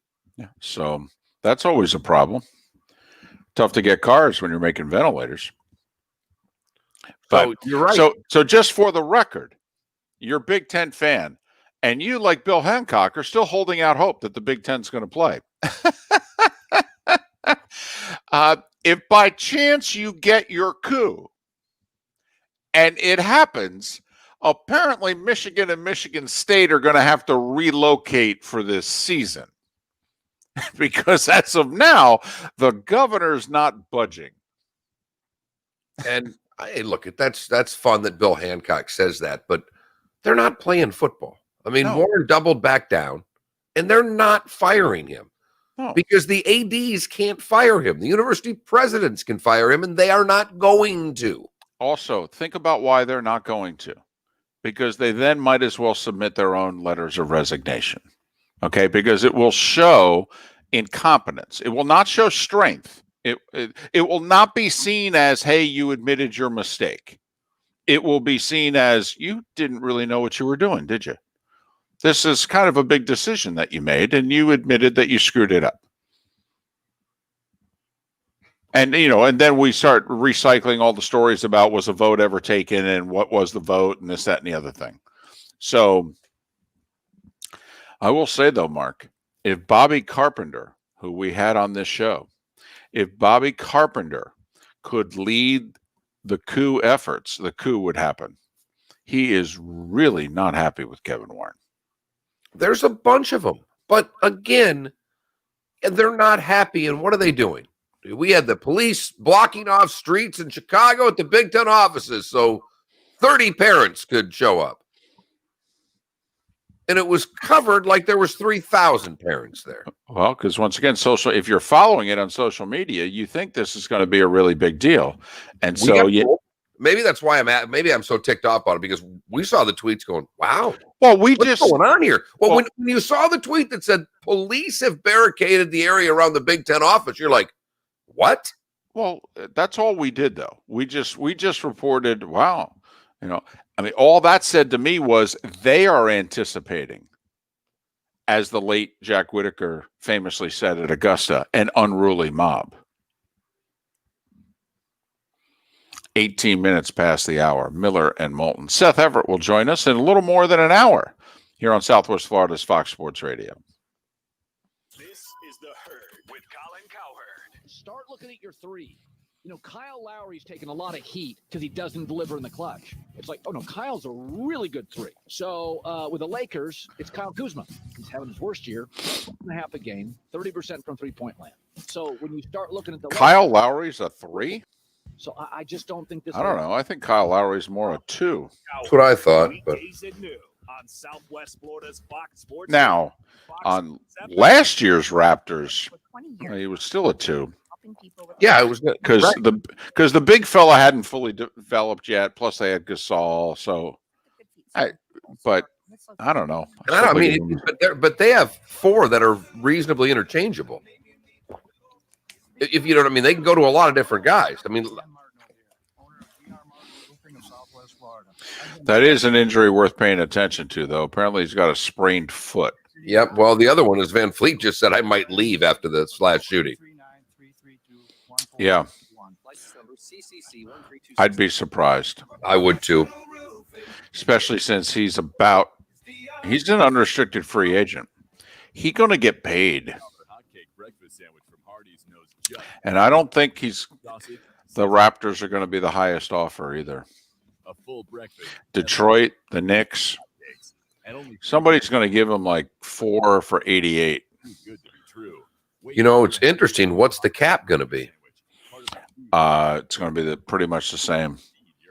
Because I guess, when I was talking to Jake, because he's way more into hockey than I am, he was saying that, there's a lot of these players that are going to be available because they were expecting the cap to go up. It's not. There's contracts, and Jake goes, I want him.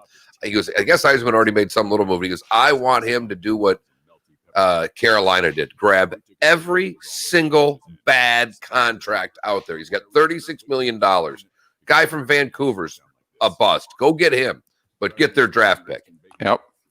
Well, that's what Vegas did. Remember, Vegas did it, and Carolina did it too. Yep. Well, did you see the deal the Leafs and the Penguins pulled off yesterday? I didn't see all the details. Was it just the Pens first rounder for? Well, it's Pens first rounder and a couple of young players, one of whom was a former first round pick defenseman who hasn't panned out, and a couple of other young guys. The Leafs were unloading money. They unloaded Kapanen, okay, and a couple of other fringe players.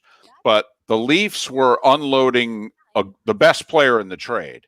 Right. And taking money off the books and getting a first-round pick back because they don't have one this year. Right. Penguins now without a first-round pick this year and next. So the Penguins' next first-round pick's 2022. I mean, I will say this, Rutherford's going to max out this Crosby, Malkin, although I think he's going to try to trade Malkin, but that's what I was reading yesterday. I don't think anybody will take him. One, he's 34. Two, he's coming off, I guess he just had wrist surgery. That's a big. Well, and yeah, because a team like Detroit, they don't have the picks to offer that Detroit would want to take it. Right. Open and ready to serve you. Our personally fit arch supports are designed to help alleviate, even eliminate, foot, knee, hip, and back pain, and provide comfort. Penguins have to make a decision about Matt Murray. See their goalie or not. Considering he has sucked recently, it's a hell of a decision. Right after they paid him, too. You picked him over Fleury, and he's done nothing. I guess as we'll see Fleury in Game 3 for Vegas, Vancouver. Yeah. Although it wasn't Leonard's fault last night. They were terrible. Did you watch? Yeah, because the first period started while we were waiting for overtime. So. This is Miller and Moulton. You're live.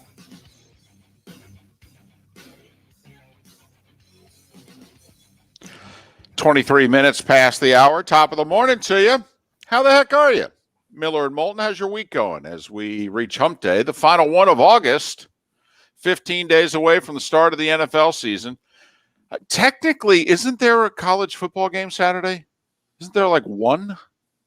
Don't we technically have a game Saturday? And then there are more than a handful. There's like, I think, a dozen or so games Labor Day weekend. I mean, there is a Labor Day night game. I mean, ABC, Fowler and Herb Street, I think, are doing BYU Navy on Labor Day night. All right. What I'm looking at here is nothing this weekend. I have 3 games on September the 5th. One of them, Middle Tennessee State Army, right? Yes. Arkansas State, Memphis, and David, you'll have to escape me because I don't know who HBU is. Houston Baptist. There you go. They're playing North Texas. Well done, David. There you go. Good job. And then there's there's a bunch of night games. So we've got a lot of football. We've got 7 games with bad teams highlighted by Army. Who did you have there? Army and Middle Tennessee State and BYU Navy. That is the Monday night game. Right. Prime time. Well, yeah. What else is on Labor Day night for sports? Is there Monday Night Football that I'm missing? I love the fact that you said that with such disdain towards me. Like, hey, dumbass, of course BYU Navy's in prime time on Labor Day evening. You know, if we had an audience that was 10% of Levitards, I could go Levitard poll question the whole show. Poll question right now. You betting BYU Navy? Yes or no? Because I am. I don't know what I'm betting on it. I don't know if I'm betting a total. I don't know if I'm betting BYU or Navy, but I'm betting it's Monday night at 8 o'clock. I'm putting some money on it. Well, I'll be watching because Less than 2 weeks later, I got BYU Army. And you'll have Army Navy. A lot of pre-scouting you can do right there, David. There you That's go. a big game for you. I just love the fact that you were like, come on, of course we have BYU. I mean, that's just like Notre. It's just like, Get on that. It's BYU Navy. I mean, that's just like Florida State, Virginia Tech. It's just like Notre Dame, Texas. It's just like Florida State, Alabama. Those big Labor Day weekend games we've had here. I mean, come on now. I mean, it's when you saw the schedule, BYU Navy. Remember, Navy was supposed to host Notre Dame. So, and both teams had to reschedule. BYU had basically their whole season. Everybody bailed on them. And they're an independent. Them and Army had to throw a schedule together. Let me see here what I've got for you, David. Right now, it looks as if I don't have a number yet. Unbelievable. How do you not have a number on this game? What do you mean, a number? A spread. Mark, I don't think they know who's going to be playing because of COVID. I think they want to wait until the last possible moment. They want to make sure that everybody's starting quarterback's going to play and all that sort of deal. So that's why I think lines are going to be late this year. Late. Think about if you put out an early week line. Bud Elliott likes to bet. I think it's a great move. Sunday afternoon, Sunday evening. Bud has his own ratings system in terms of he grades teams out. And so when he, sees a game and he says, well, according to my grading system, this is a 6-point spread. And it comes out and it's 9.5. And, Bud bets it. And Bud's done well over the years. Well, are you sure we're going to get early lines this year? Because we got at least 2 COVID tests, right?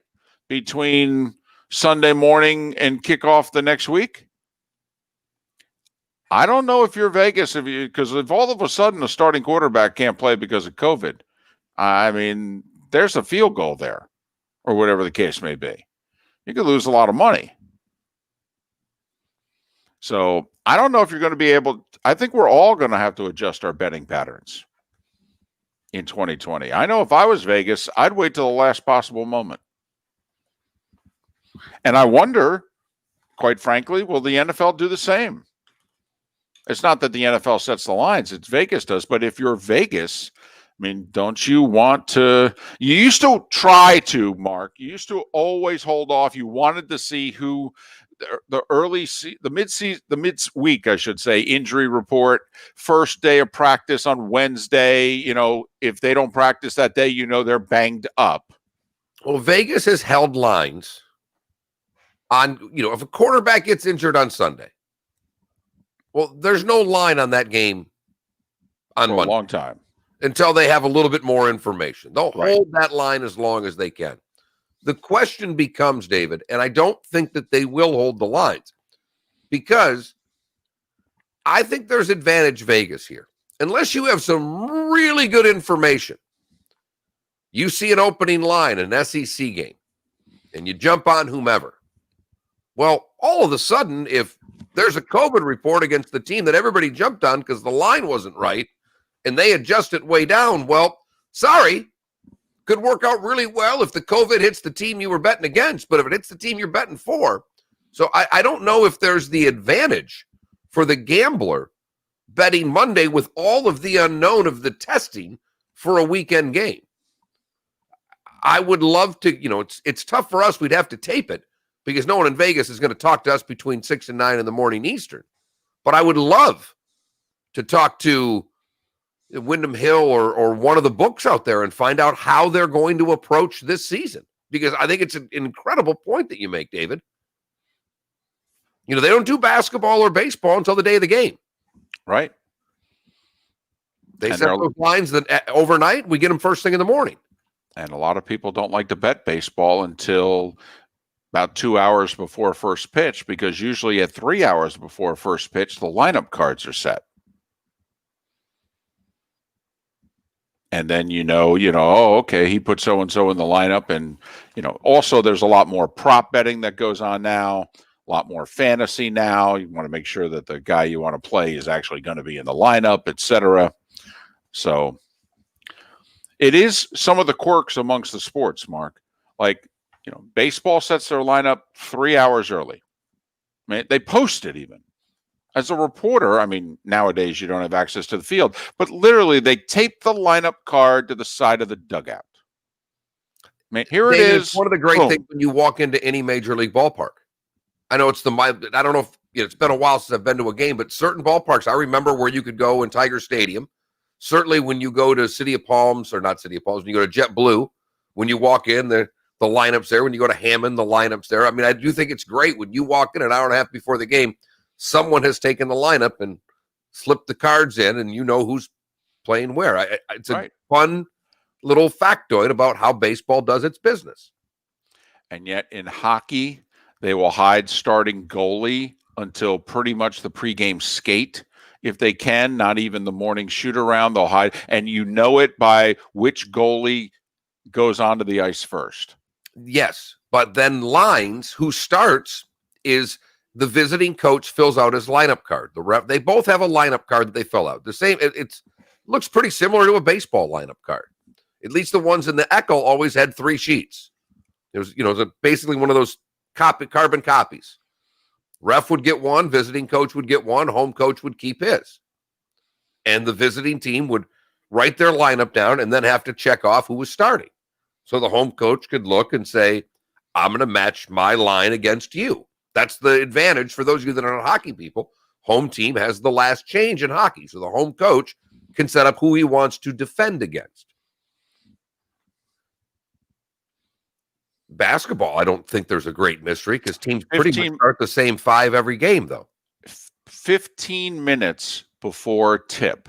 I know in college basketball, the rule is, and there are some coaches that don't do this 15 minutes before. They do it 8 or 10 minutes before. But the rule is you're supposed to, there's an official scorebook.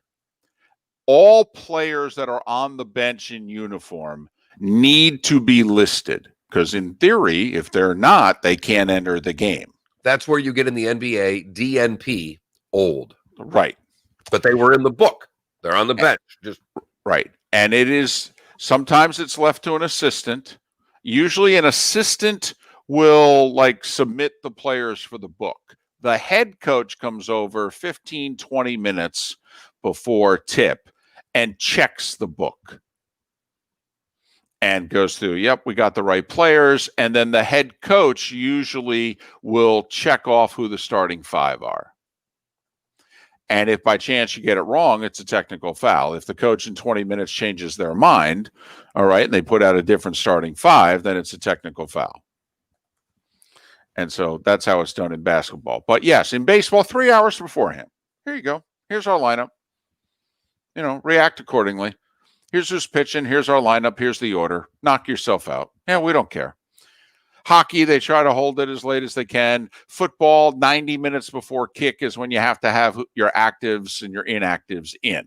So 11:30 for a 1 o'clock kick and, 2:30, 2:45 for your 4:15, 4:25 kick. 90 minutes beforehand is when you have to have your list. And that is why you will hear in which literally a guy will show up at the stadium and they get there 2.5 hours before kickoff. And some players will get put through a little bit of a workout on the field. Hey, can your hamstring go?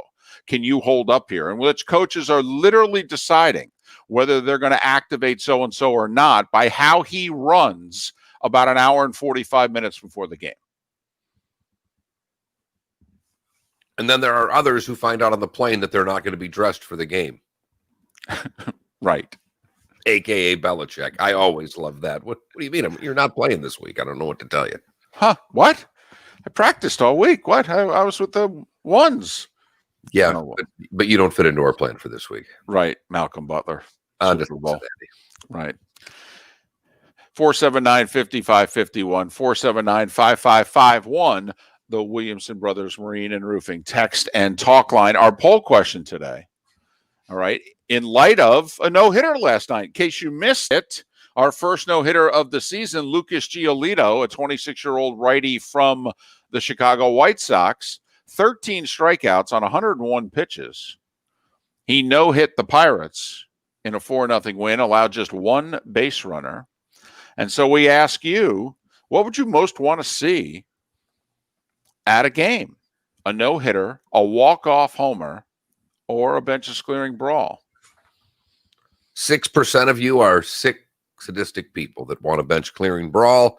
Nearly 58% of you want the no-hitter, and just over 36% right now going for the walk-off home run. I pointed out earlier, the one thing about the walk-off home run, the odds are your team wins because you're going to watch your team play. Right. The only way you get a walk-off is if the home team has the home run, whereas obviously a no-no could go either way. And so that's our poll question, millerandmoulton.com, that Mark Miller or the David Moulton, although I have yet to retweet it. My apologies. Hey, it's Wednesday, David. You had to carry the show all through the day Monday and part of yesterday because of the fire alarm. I am just getting to this week right now. We did receive this text, and I thought it was worth at least bringing up. We've brought it up a couple times in the past couple of weeks, but he says, where's Dr. Roto been? Have you had him on in a while? I have a draft this week, and I'm bummed about not attending your draft event you've had in the past. Well, 2020, first off. But more importantly, we've obviously told you, and David has talked about his health issues. David had a kidney removed, had a cancer scare, and he's now back at it. But he is under high COVID restrictions from his wife. Not from his doctor, from his wife. She will not let him leave the house. Dr. Roto, about the same time that David was having his kidney removed, was in the very same hospital having a kidney transplant. And everything has gone so far so good for Roto. He will join us this year. He will be on the show Tuesdays in our Twitch-only hour, 9 a.m., to talk waivers and all that kind of stuff. And he will join us in his regular slot Thursday. We had talked about, and still may try to pull off some sort of Twitch summit with Roto. The fact of the matter is Twitch is free, and Roto usually gets paid to do these things. But I know Roto's chomping at the bit to just do some fantasy stuff. And we'll see what we can do in the next couple of weeks, because my draft is on September 2nd. And whether or not we do something, I desperately need to talk to Roto before September 2nd. Look at you. Oh, I make Someone asked. Someone had the goal. We're down like 2 players in our league this year. 2 guys said they're not in. And someone had the gall to ask me, you think Roto wants to get in our league? No! I already don't win. What do I want to do? Bring a pro in? If Roto's doing anything, he's going to be my partner. I was going to say. I'll pay for the team and split the winnings with Roto. I mean, there's ringers and then there's ringers. This would be a ringer. Roto going to be in our league? But yes, Dr. Roto's regular time slot on the radio will be Thursdays at around 8:25, but he will do during our 9 a.m.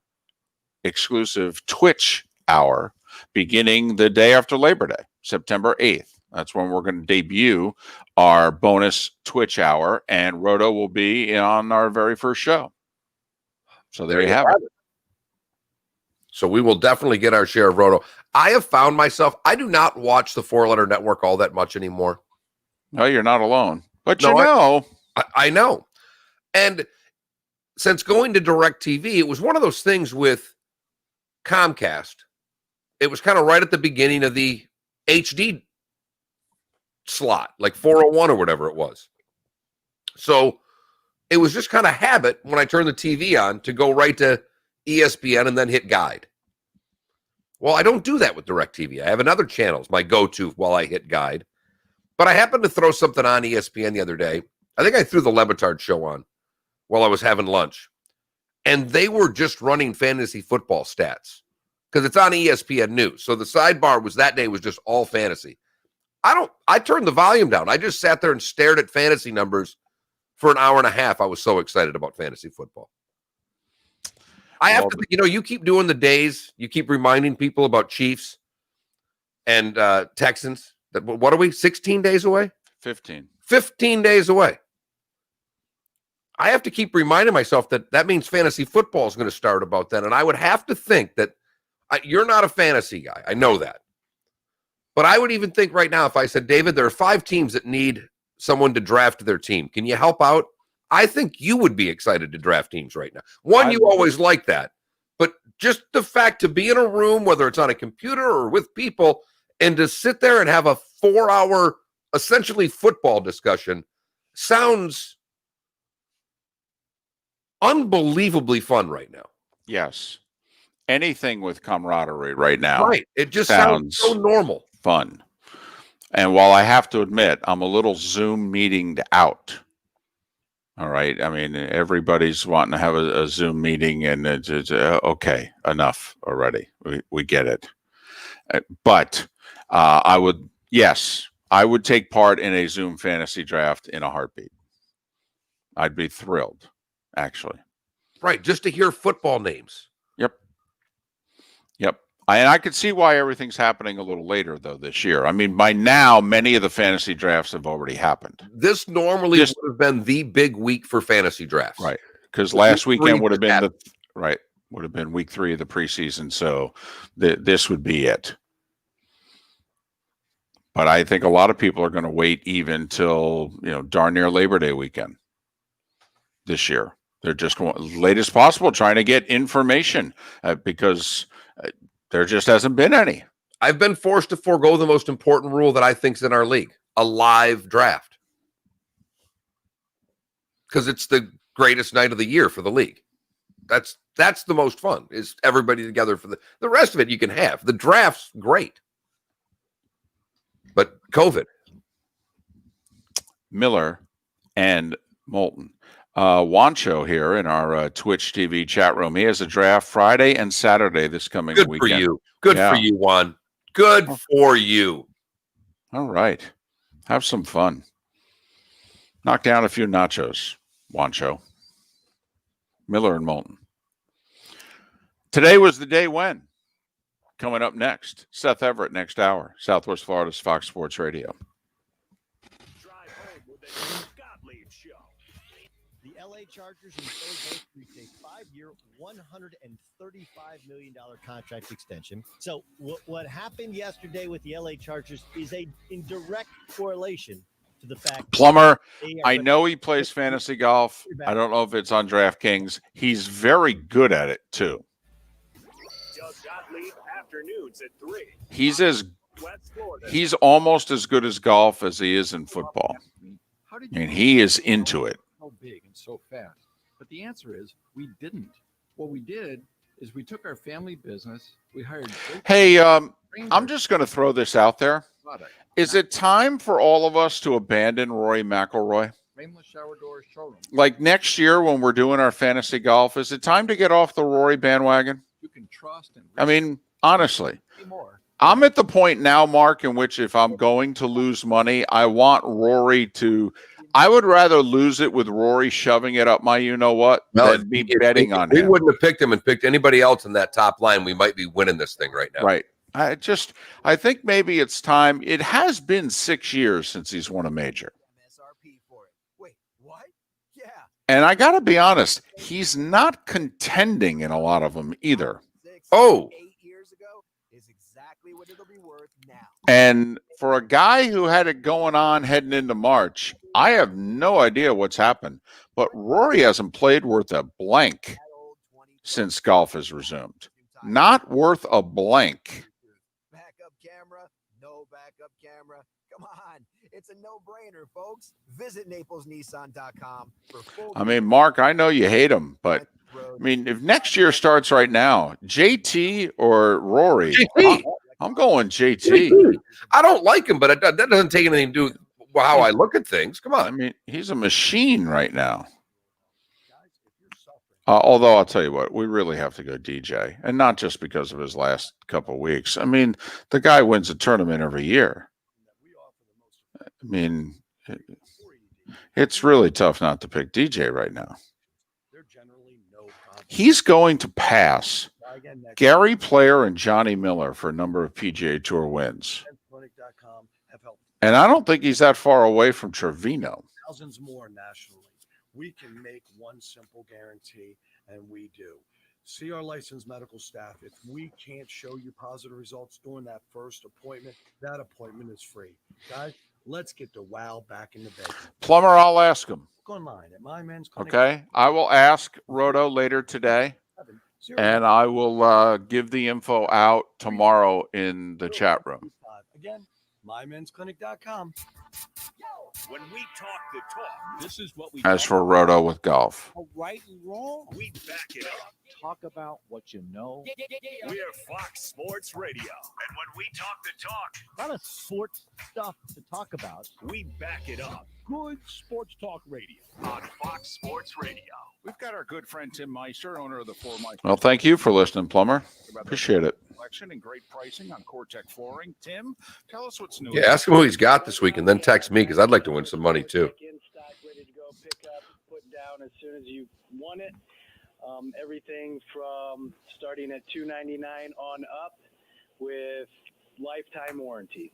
And it's not just the many colors of Cortec that you have. You also have other Cortec products. Well, We also carry the Cortex Stone product. Looks like a year later, a Miller and Moulton fan, I think we could still debate that, right? Yes, and the easy installation with it. We also have Cortex wood, real wood. I think we could debate it again. And who thought he wasn't a starter? That would be Mark. Definitely thought he wasn't a starter. No, he's not. You should have seen that blank eating grin on my face when Pat was talking about that. Hi, Dr. Mark here. Is your pool a pain to operate? Automation is the answer. Use your phone to turn on your spa, and it'll be warm when you get home. Free on-site evaluations. We're a family. If you're objective about Nick Foles, he had one really good year. Yep. And he's had two really good fill-in moments where he filled in for Wentz in 2017 and 2018. Handful of games both times. Now back to Miller and Moulton. This is Miller and Moulton. You're live.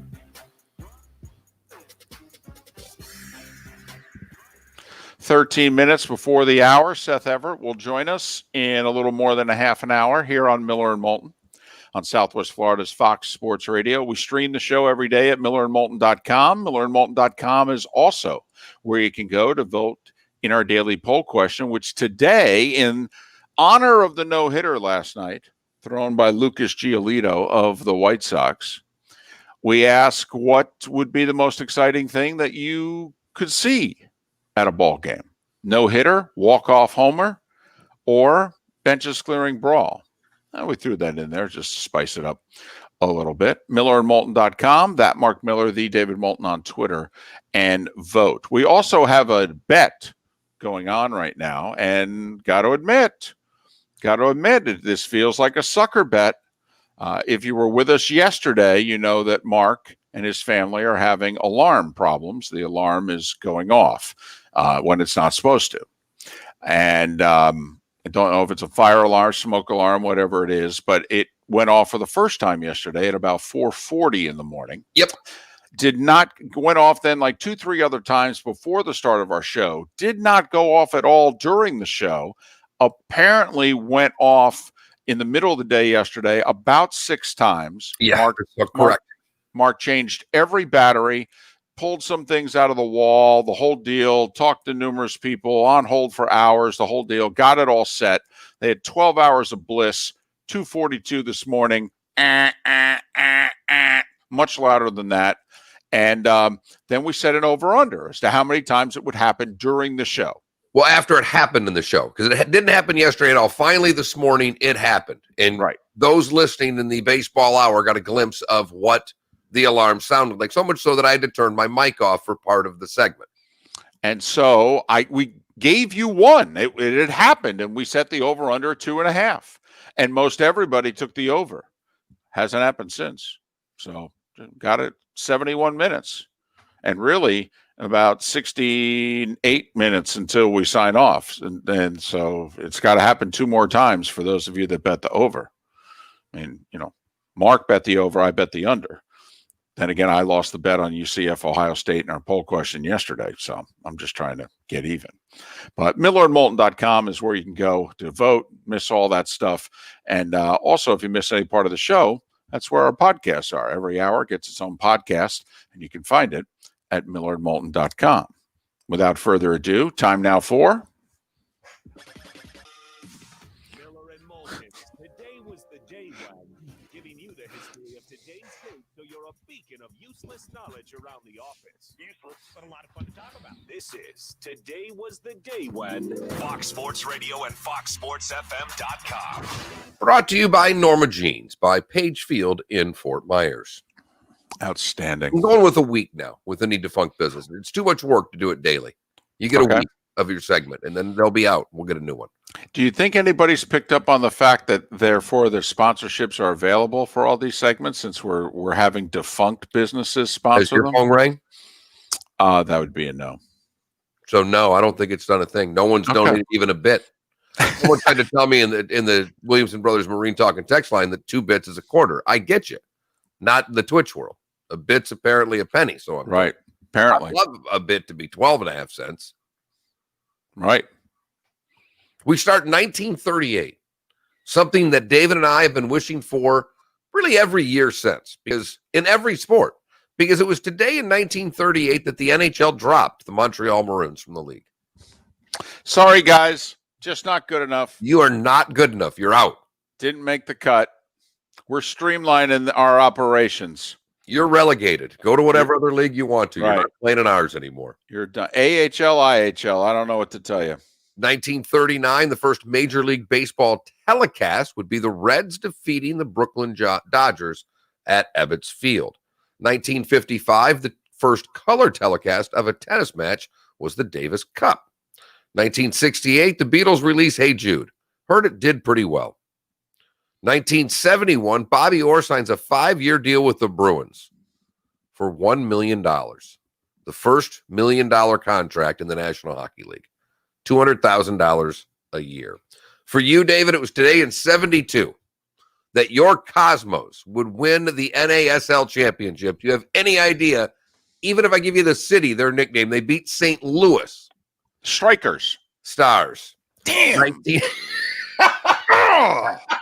Felt good about that one, too. You did. You answered it with confidence, too. You know what? Fort Lauderdale, I think, was the striker. You're right. Tampa Bay, the Rowdies. Right. Ah, man. Son of a... 1985, Baltimore. Boy, Mark, that's my wheelhouse, too. Old 1970s North American Soccer League. You know, Giorgio Canaglia, Pele, Carlos Alberto, Shep Messing in goal. Oh, that's right up my alley. I used to listen to Cosmos Soccer on the radio. That's right. Listen to soccer. I was like 8. 1985, Eddie Murray, 9 RBI in a game versus the California Angels. Not much has changed between 85 and now for the Angels. 1987, Paul Molitor, 0 for 4, ending his hitting streak at 39 consecutive games. We talk about the hitting streaks a lot.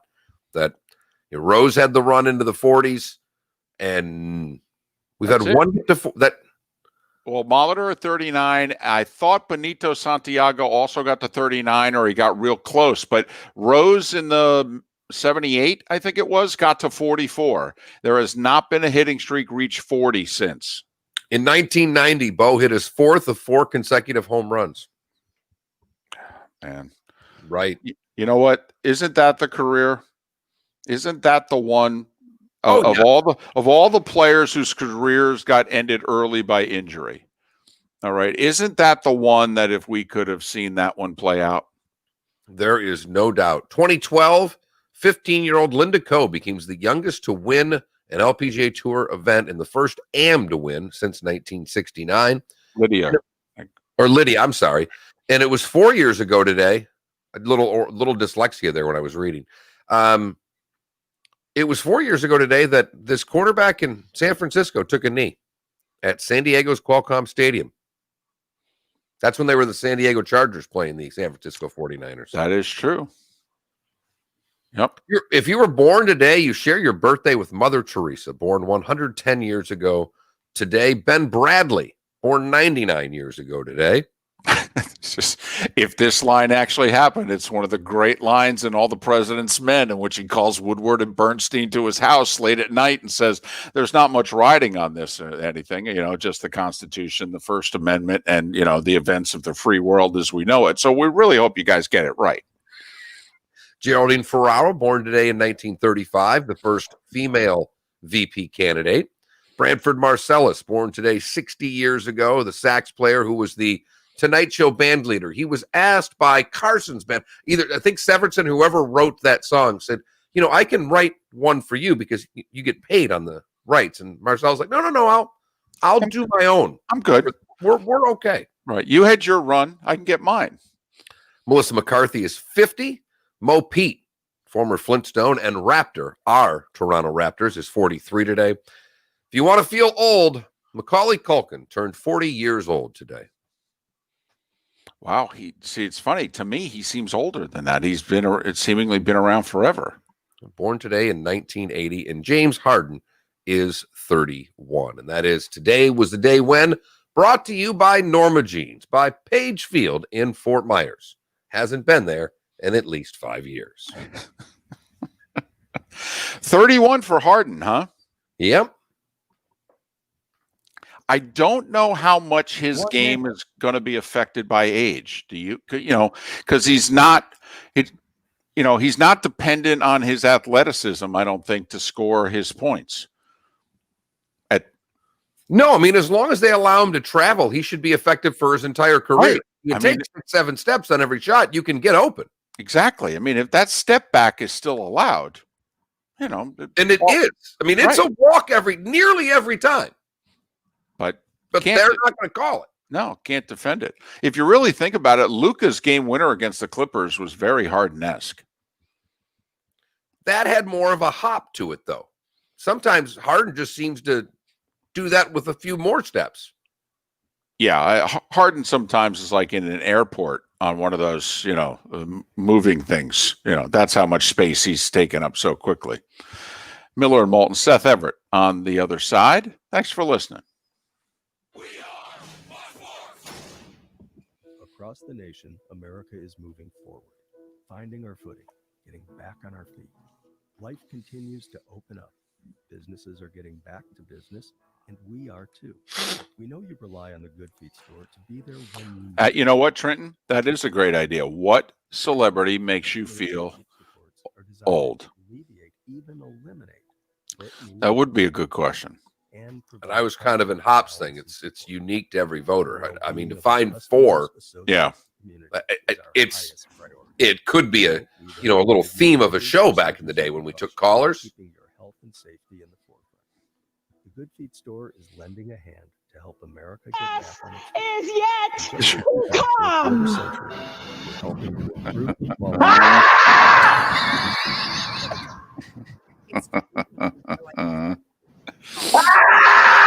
You've seen this? Ladies and gentlemen, leaders and fighters.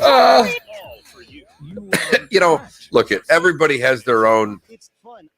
Everybody has their own thoughts on politics, and I'm not even gonna try anymore. But all I know, yesterday morning when cocaine and Adderall were trending, right, about the RNC convention, I'm like, right. I gotta see what.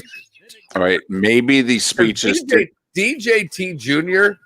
looked hammered. Yep. Again, I'm not even going to start. No. I'm not getting into who you're voting for and what have you. But you have to admit, as we say on this show, funny is funny. All right. And did you hear the comedian, Mark, who said the reason DT Jr. looked the way he did is because that's who he's been dating for the last year and a half, okay? And, the whole screaming at you and what have you. Now, that's a funny line. That's funny material, right? But you got to, hey, from Naples to listen, Coral and all you got to give her credit, Mark, okay? Because what is the last thing they say to you? Hey, sell it. Or they say, make sure to bring the energy. You're in an empty room. Don't forget to bring the energy. Okay. Gotcha, boss. She sold it. She sold something. She sold it hard. She sold it hard.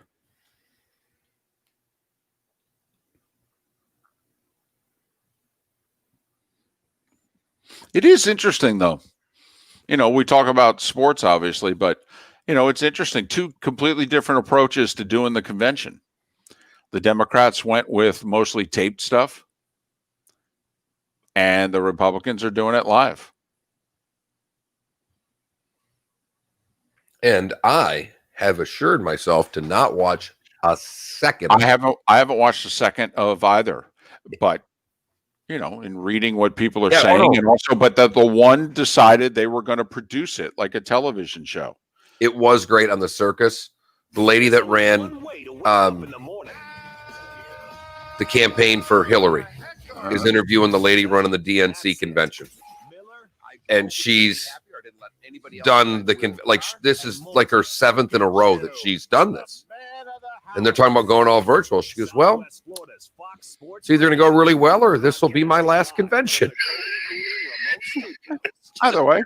It's great. She knew it. She knew. Like, it was just so. You want your 6 seconds? There. That show gives you so many different 6 seconds from people. It's why I love it. It's either going to work or it's not. You're live.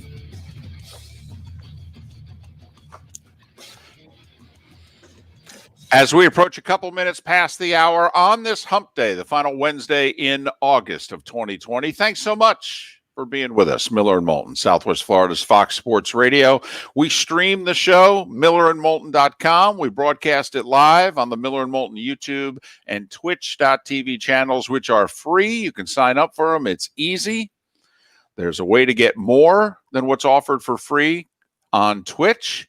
And if you care to click those buttons and do that, well, we're appreciative of that as well. Coming up the Tuesday after Labor Day, we will begin our bonus Twitch hour. We do Miller and Moulton 6 to 9 Eastern on the radio. We will do 9 to 10 Eastern exclusively on the Miller and Moulton Twitch.tv channel, which is simulcast on the Landry Football Network, a 24/7 football channel exclusive to Twitch TV. That will begin in a little less than 2 weeks. We're 15 days away, Mark, from Chiefs and Texans. We are 13 days away from the Miller and Moulton bonus hour. David, in Act 2, we worked pretty hard until a break because you got sick for a little bit. Right. Before you got sick, if I were to say that you were the leading fast food connoisseur in the United States of America, I don't think there were many people that could argue that point effectively. So when you think of food, get quick food, there are a few phrases out there. Right. There are a few catchphrases. What would be your number one catchphrase of a fast food joint? I think I know where you're going with this. Run to the border. Right. For you can have it your way with, the first one to me was you can have it your way. The Burger King, their liner's been pretty good, but there's been one around for 70 plus years. Finger looking good. You're darn right. And they've had to change their catchphrase. And I disagree. In the day of COVID, you're not supposed to lick your fingers. And they make a good move or a bad move with it. They're I think going to, it's good. Yeah, it's a bad move. And here's why. Finger banging good is what they're going with, right? Yeah, it's a mistake.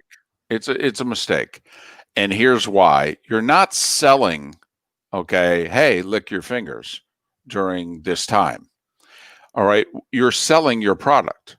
How good is it? It's finger licking good. Not to mention, don't you wash your hands before you eat? Therefore, I should be allowed to lick my fingers if my hands are therefore clean. Yeah, I'm just, and also, in theory, this will go away in a year, right? I mean, are we going to change this for a year and what, go back? Why change this? We've been doing this for 40 plus years. Seems to be working for us to some degree. If anything, if we want to get the publicity, why don't we ponder changing it and then decide to stay with it and get the free pub that goes with all of it? Right. Didn't Planters kill off their peanut guy during the Super Bowl or not kill him off? Right. That's why there are those that believe that the whole new Coke thing in '85 was planned. It wasn't. It was a marketing disaster, and they were smart enough to change course in less than a month. But which I think for those that are old enough to remember the whole Coke classic, new Coke disaster, I think there are a lot of Big Ten football fans that were hoping that that's what was going to happen in the Big Ten, that Kevin Warren was going to be new Coke. All right, that's what I think they were hoping for. All right, and for whatever reason, and Ohio State had a chance to make Kevin Warren new Coke, and they decided not to. We made a change. We're going to go down this road. We're going to see how it goes. Not that they could have gone back to Jim Delaney, but you know what I mean. They had a chance. By the way, for slogans, we're now getting slogans that are being sent to us. I don't know if they're coming in via the Williamson Brothers Marine and Roofing text line at 479-5551, but they are coming in fast and furious in our Twitch chat room. Okay. Dr. Pepper, wouldn't you like to be a pepper too? Yes. Outstanding. Outstanding. Start humming along with it, in fact. Finger licking good. Yep. I would not have changed it. I would not have changed it. For the record, I was always an original guy, not an extra crispy guy. You? That's a poll question. In my younger years, I went when extra crispy first came out because it was more batter, it was more breading, and I loved it. And I can tell you that I don't know if I've had KFC in the last 20 years. Oh, really? I couldn't tell you the last time that I had it. I really and truly, like, I would be able to, I could ask my son who's 21 and ask him if he's ever had KFC, and the answer could be no.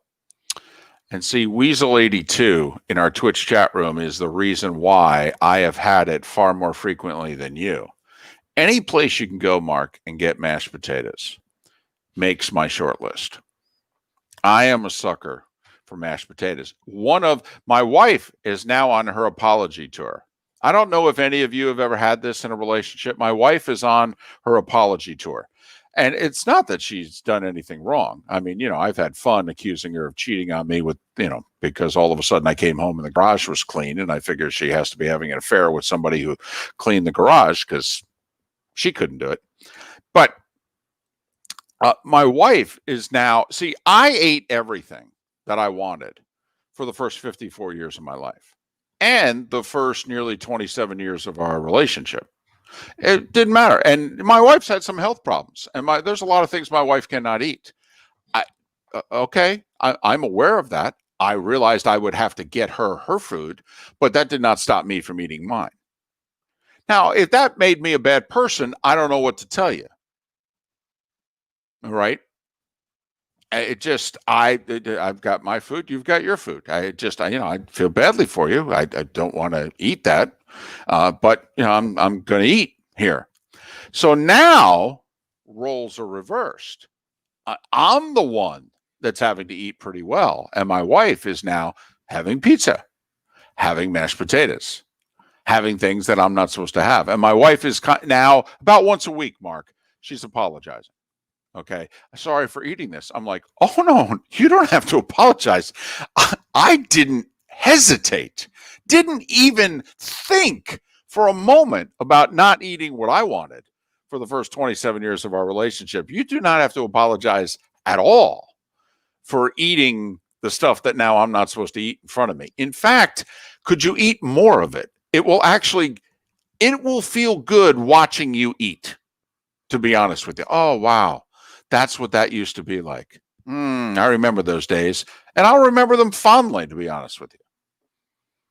Who knows? Maybe one day again. Something to strive for. I think you can get there, but I do too.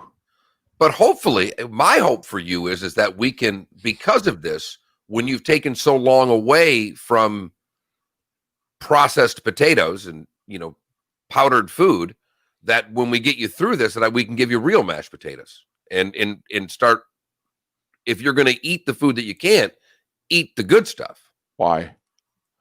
Well, it's part of the reason you were in the condition you were in. I would think would be all of the processed food would be my personal opinion. So but here's my feeling on this, Mark. All right. It's kind of like acquiring a bunch of future first-round draft picks. If I can get my act together and get out ahead of the game where it looks like I have so many resources, then what can I do? I can indiscriminately start trading draft picks. That's how I will look at going back to eating badly again. If the day ever comes that I can do that, I'll be like, I've built up so much goodwill. I'm winning. I've already won a championship. I can make any deal I want. It's kind of like you won first day in Vegas. You won. You've got money up in the room and the thing. Now I'm just playing with the rest. If I lose it, I lose it. That's how I would look at it. The question I got to ask you off of this, David, and to Weasel82 and to whoever text Weasel just said classic Moulton. At the same time, I get this, LOL, and then in quotes, if you offer up mashed potatoes, you make it the top of my list. Yes. Quote, Period. the great David Moulton once said. Yes. Now, David, let me just ask you this question, because you have done a great job of getting your health in order forcibly, basically at gunpoint. Yes. I mean, it's damn near a hostage situation. Right. But you have listened to your captives and you are towing the line. Right. I offer you two scenarios. You get to where you need to go and you are told you can eat pretty much everything you want, but it's got to be in limited doses, or no. You could have 2 days a week where Katie barred the door and you could go back to your old self. Would you prefer 7 nights of eating what you want with a limited amount of it, like a normal human being portion? I'm not giving you diet portions. I'm giving you a normal portion, not a buffet portion, a normal portion, or 5 days of those god-awful bars and all the blank you're eating, but 2 days you could just Katie bar the door and rip it open. What would you go with? I don't know if I could abide by either. I really don't, because what you can't put the stuff in front of me, but say you can only have a limited amount. That one I don't see as an option. Portion. No, Mark, and I would look at you as if it's cruel and inhumane what you're doing. I mean, you can't. No. So you'd rather do 5 days of eating this? I can't do that either, Mark, because if you allow me to go back to the drive-through line twice a week, you think I'm not going to go there 7 times a week? Mark, I'm going to go there 14 times a week. I'm going to eat 2 meals a day, 7 days a week. I'm going to start. In fact, I'm missing certain people. There are people in my life. I know them. I know them by name. I know their families, their kids. Okay, they're going back to school right now. I haven't talked to them in 3 months. I miss them. I mean, there's a guy at Burger King. There's a woman at McDonald's. Never mind the lady at Wendy's down by you. Okay, there were 2 ladies at that Wendy's, in fact. I mean, I got to catch up. I miss them. Maybe some mustard, too. Just they have lives. They have families. I'm well aware. I spend more time knowing about their families sometimes than I do people I should be paying attention to. Because you know why? Because I saw them frequently. There's a guy at the Burger King near my house. There have been weeks in which I spent more time talking to him than my wife. I mean, that's how many times I would go and how infrequently I would talk with my wife. Just the drive-through, or did you get to the point with the drive-through where you would then just pull in so you could talk to them? Mark, I'm not kidding. I did this once. We were having a conversation. The line was starting to build up. I realized I had to go. I drove around and got back in line so I could finish the conversation. Did you buy something again? Yes, because I ate what I had during the time that I was waiting in line, came back around, ordered another double cheeseburger, pulled up in front of him, and basically said, and another thing. Right. Did that, had the thing, ate that before I got home, walked in the house. Did you get any food? No. I had 2 meals. All right. No. Did you get anything? No. But I'm now caught up on Robert and his family and his life, and we talked the Giants. All right. I got it all done. I'm good. I'll see him in the next 72 hours. I miss these people. Honestly, they must think I died.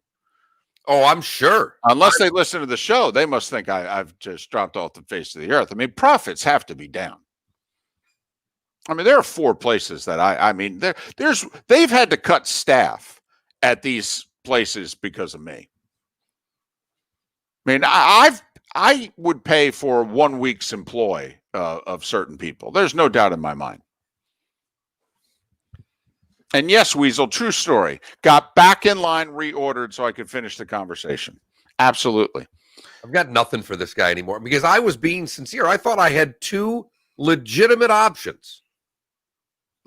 Literally, I wasn't doing it to poke at you. I thought I came up with a poll question in which there was an A or a B, and you basically told me no. Either what I'm doing now, or I'm at 300 pounds again by Christmas. Oh yeah, and why stop there? Right. I just don't. I mean, Mark, here's how it's going to go. All right, I'm either going to do this for the rest of my life, or I'm going to do this for however long a period of time it is. And then I'm going to say, hey, I've been good. Look at me. I've lost all this weight. My numbers are great. All right. I've bought myself some more time. I can now go back to Mark. I mean, to me, you know what?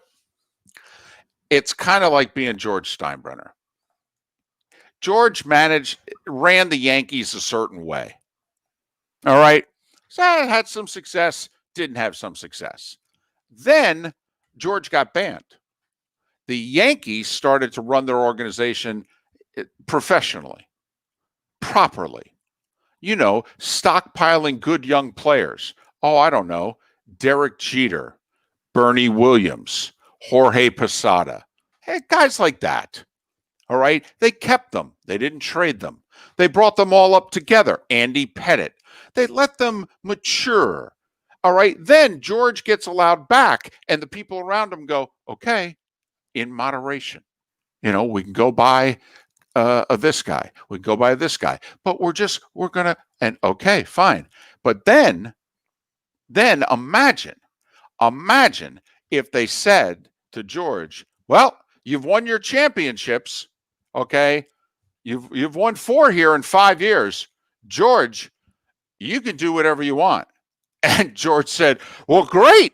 Forget these young guys. Let's just keep going, spending money. Go get free agents, which is kind of what George did during the last 7, 8, 10 years of his life when he was running the Yankees. They got away from the developing prospects, and George said, I love doing this. This is what I did in the 70s and 80s. That's when this was fun. Mark, that's probably what I'm going to do. All right. I'm in I've been banned phase. Gene Michael is running my life. Buck Showalter, Bob Watson, they are running my life. They are stockpiling good young players right now.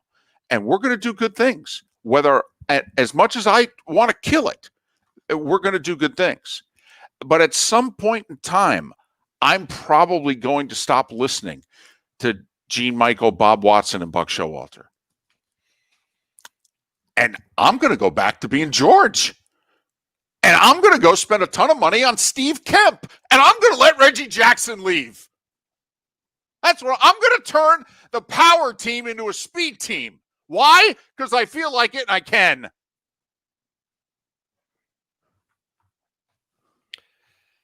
I truly want to let everybody know that I did not bring this up for a rant. I was being sincere. I thought I had a fun little question. You know, we're still 15 days away from a real football game, and I thought I had something. And I say that because a while back, when we were going to be off for a week, I just merely said to John, who's the program director, and said, hey, do we ever want to do a best of? And it's tough in sports because it's daily. So to run a best of is tough.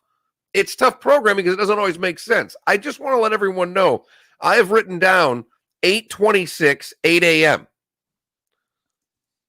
under the title of best of, because the day after Thanksgiving, there's a really good chance this segment's going to air. Because this is all-time vintage Moulton. I mean, the texts that are coming in, and I can't even keep up with the text in the comments. You know, for instance, in Twitch, someone says, you know what's great? David had 2 meals at the BK, but still did not consume an honest-to-goodness food. Yes, he has no idea what honest-to-goodness food is. I do. David and I went to New Orleans, and I went to the concierge at the Ritz-Carlton and said, I want to go out to dinner Sunday night after the football game. I want somewhere you would go. I want really good food. I do not want a tourist place. And so he sends us to a restaurant. And I can't remember the name. It was phenomenal. I had rabbit. It was delicious. You knew David starts to shake when he gets into these places just by pure, one, there wasn't a television in the restaurant. So David's already in a state of flux. There was one. There was one. It was at the bar. I want to sit at the bar. All right. There's 9 to 11 tables in the place.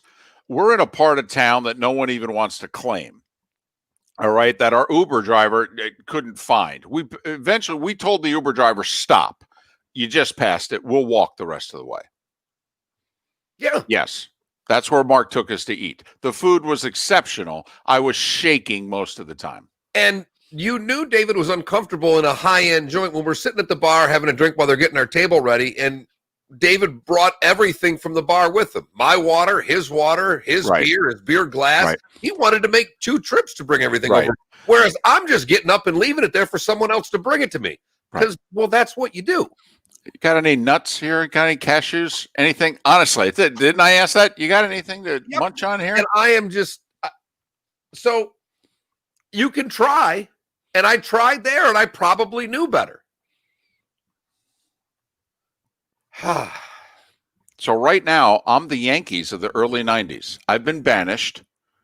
Gene Michael, Bob Watson, Buck Showalter, they're running the show. All right. It's going to turn out really well for me. But like George, I'm miserable. George was miserable during that time. He came out of it and he won, but he didn't win his way. Okay, so, you know, he gets credit for the championships, but this isn't how he wants to do it. Quite frankly, Mark, it's Jerry Jones. See, Jerry got his 3 Super Bowls, but he did it doing it Jimmy's way. It was Jimmy's players. Jimmy did everything. Now, for 25 years, Jerry's been doing it his way. How's that working out? You're right. That's where I'm at. Seth Everett.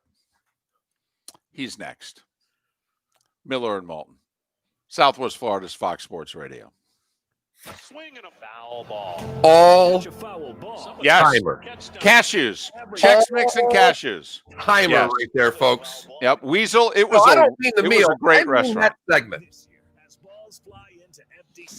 Weasel, it was a terrific restaurant. Terrific.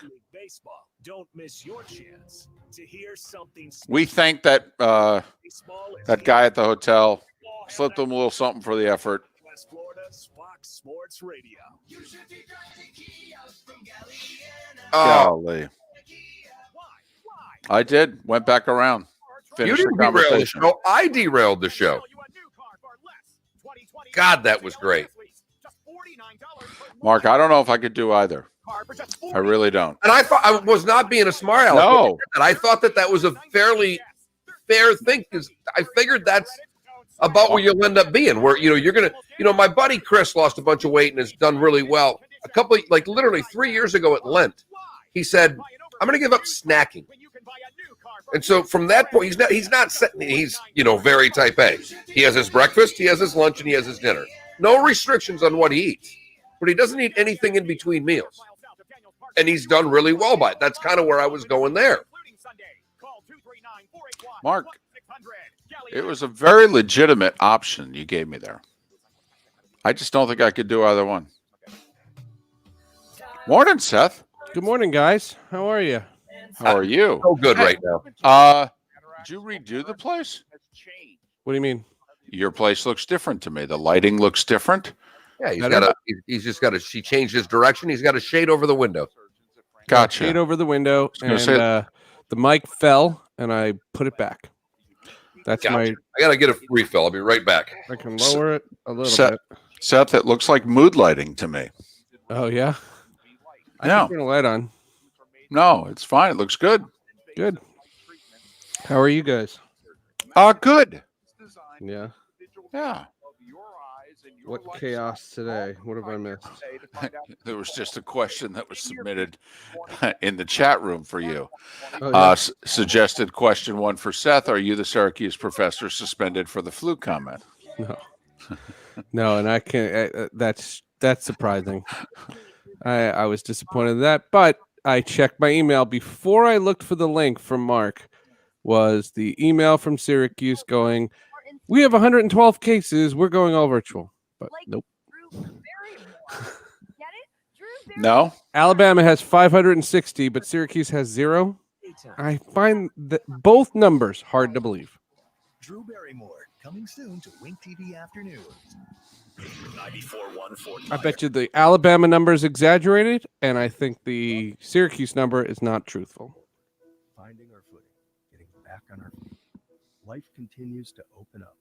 Businesses are getting Well, 0 is hard to believe. We are too. That's what I'm saying. Now, honest. cases, there's a big difference between cases and hospitalizations, and of course, but as we've talked about, I don't know that university presidents are going to have much stomach for cases. Never mind hospitalizations or anything Well, because else. you don't know. There's this great unknown. We can get into all that if you want to. We've done it all before. But my point is, the numbers are like, I'm amazed at the NFL number. The NFL number is fascinating. 0? Really? That's crazy. 2 feet at a time. I asked Sam Darnold yesterday, and I said, does the number surprise you? And he's like, well, guys are taking it seriously. And I'm not ripping Darnold. It sounds so idealistic that you have 23,000 cases, tests, and they're all negative. 27 years. We operate with integrity. And if that's the case, then play on. Roofing, or call 239-332-1441. License number But CPC. Alabama made me laugh because when I saw 560, I said, all right, I want a fifth of that for Syracuse. And nothing. Now back to Miller and Moulton. All right, now we're getting somewhere. No. This is Miller and Moulton. You're live.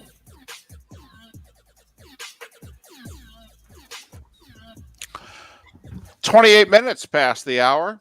Miller and Moulton, thanks so much for being with us. Southwest Florida's Fox Sports Radio. Seth Everett, kind enough to join us once again. He had the 2 great podcasts, Sports with Friends and Hall of Justice. You can follow Seth on Twitter at Seth_Everett. He's covering the Jets these days for Sports Illustrated, amongst his many jobs. Top of the morning to you. Good morning, guys. Do you have no-hitter fever? Yes. It was cool, right? Yeah. Sure. It gave us a poll question. So I will. First off, that's wonderful. How many no-hitters have you seen in person? I'll never see one. I could tell you my examples of when I've not seen them, and I will never see them. I am cursed. And if I'm in the building, you won't see a no-hitter. So don't go to a baseball game with me. Really? Never. I've seen. Have you been in the ballpark working a game where you've had to go down to the locker room and missed it, or just? I've had games where I was supposed to go and missed it. I missed Kevin Millwood's no-hitter because I was hungover. What's the other one? My favorite is I chose to go to a preseason hockey game in Denver, and I missed Hideo Nomo's Coors Field no-hitter. And I would say of that season, I covered 65 Rockies games, And I was going to be the pre and post game host of the Avalanche that fall, and I wanted to learn the team. And so I said, my choice. I said, oh, the Avalanche are playing Calgary in a preseason game at McNichols Arena. I'm going to go there and miss the Rockies game. And it was Nomo's no-hitter. And I'd seen 100. I wound up seeing 250, 300 games at Coors Field. I'm telling you, I will never see a no-hitter. And don't ask me to put it on TV because that's a waste of your time anyway. I saw it after. When I saw the tweets, people were like, rush to your TVs. I was like, nope, I'm watching something on Netflix. We're good. And I saw that he got it, and I saw it afterwards. Do you believe in the sportscaster's jinx? Are you one of those that believes you have to be superstitious and you cannot say that so-and-so is throwing a no-hitter? The play-by-play guy can't. I've been asked this for 20 years. The play-by-play guy can say it. What you can't do is talk about it in the press box. Now, there's a pool that goes on after 6 innings where everybody chips in a buck and you pick a number out of a hat. And it's, there's 9 numbers and you pick the number and you want that guy to break it up. So if you pick 4, you want the cleanup hitter to break it up. And that happens in every press box. But what they'll do is they will come over to you with the little hat with the 10 papers. And Peter Boddy from the Daily News, I mean, Bill Madden used to do this, and they would go up to you and they don't say a word. And you know that means give a buck and you get the thing and you don't say it. And there's a producer, his name was Joe Cronin. I only remember that because the baseball player, but my old producer, I was at Yankee Stadium and Randy Johnson was pitching Randy Johnson was pitching.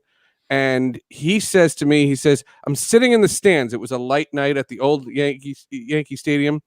So there wasn't a lot of people. And he says, I didn't want to sit in the press box. We wanted to sit in the stands. It's a beautiful night. Come meet us in section, whatever. So I get there and I go, and the subways were late or whatever. And it was like the 4th inning or 5th inning. And I sit down and I go, what's going on around here? Have I missed anything? And he's like, oh, sit down. Randy has a no-hitter. And I go, dude, what are you doing? I said, what are you doing? He gave up a home run the next pitch. So forget it. No hitters. No, I'll never see a no hitter. I will never see a no hitter. The Millwood one, I was so mad at myself because I was just lazy.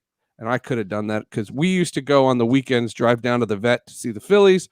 And Millwood's pitching for the Phillies at the old vet. And we were supposed to go, and we were like, we don't have to go. We didn't have something to do there. We were just going to go, and I missed it. And that's why you go to baseball games, too. You know, they say you go to a game because you truly never know what is going to happen. Well, I know what won't happen. Well, Mark, that's good to know. All right. The next time we go to a game with Seth, we know, well. You want to hear a great Hideo Nomo story, though, about that no-hitter? Absolutely. My friend, you guys probably know the name because you heard him. He's been a Denver correspondent for 20 years. Lee Frank. Do you guys know him? Yes. Lee Frank. Dear friend of mine. He was covering the game. And at the end of Nomo's press conference with the translator, Lee Frank stands up and says, is there anything Hideo can say in English to express his feelings? Like nothing complicated. Just is there something he can say in English to express his feelings about throwing the no-hitter? And the translator goes to Nomo, and I'm not going to imitate an Asian person, but they go back and forth, back and forth, back and forth, back and forth. And then Nomo grabs the microphone and leans in and says, no.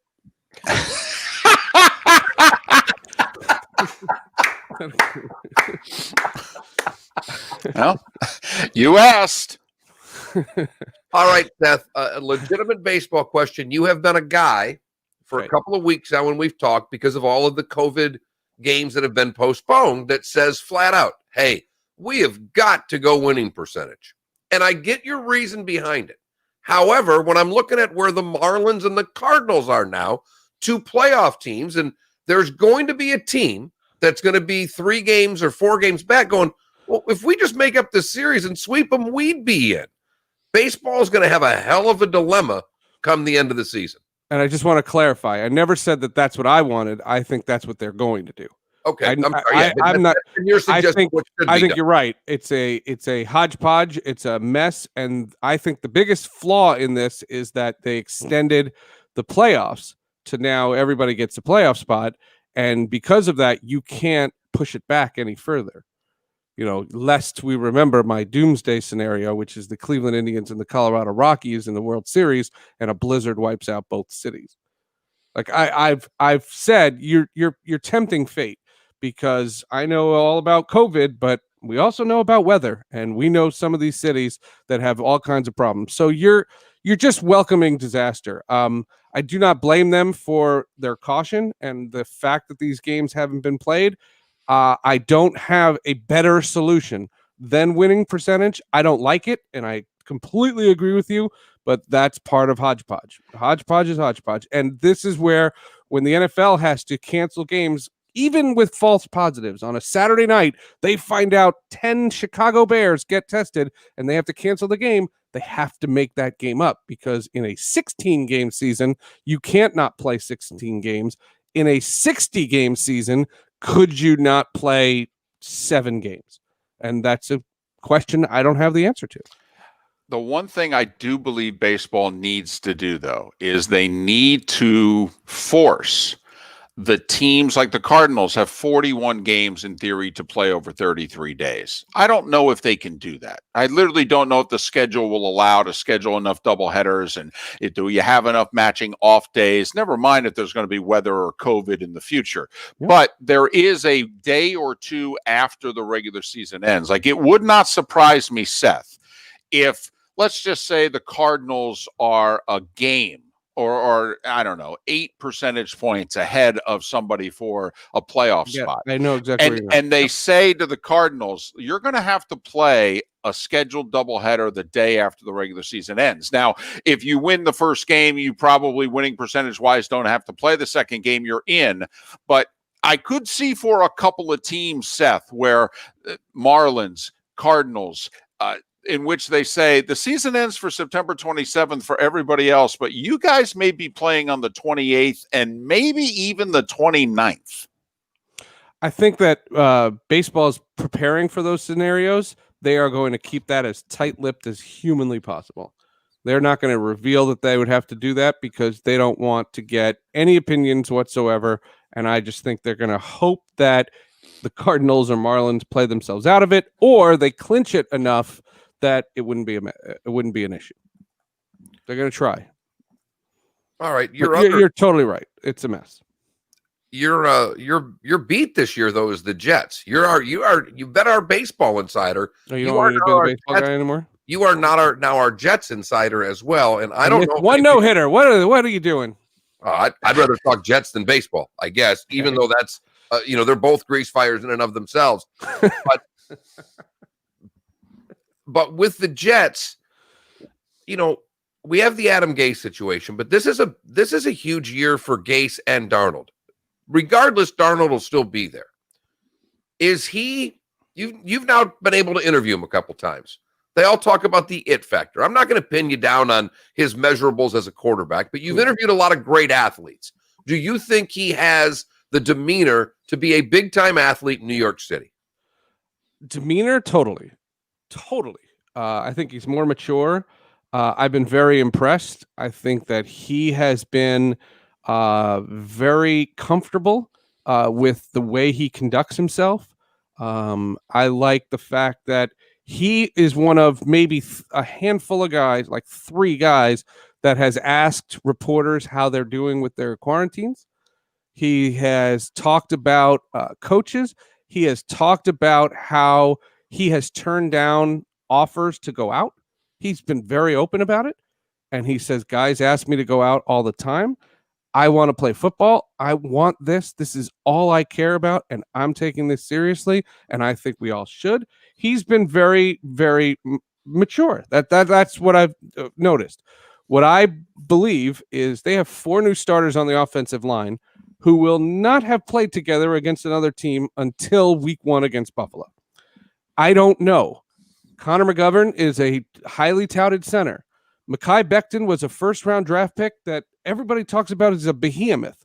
I don't know. We've never seen these guys in action together.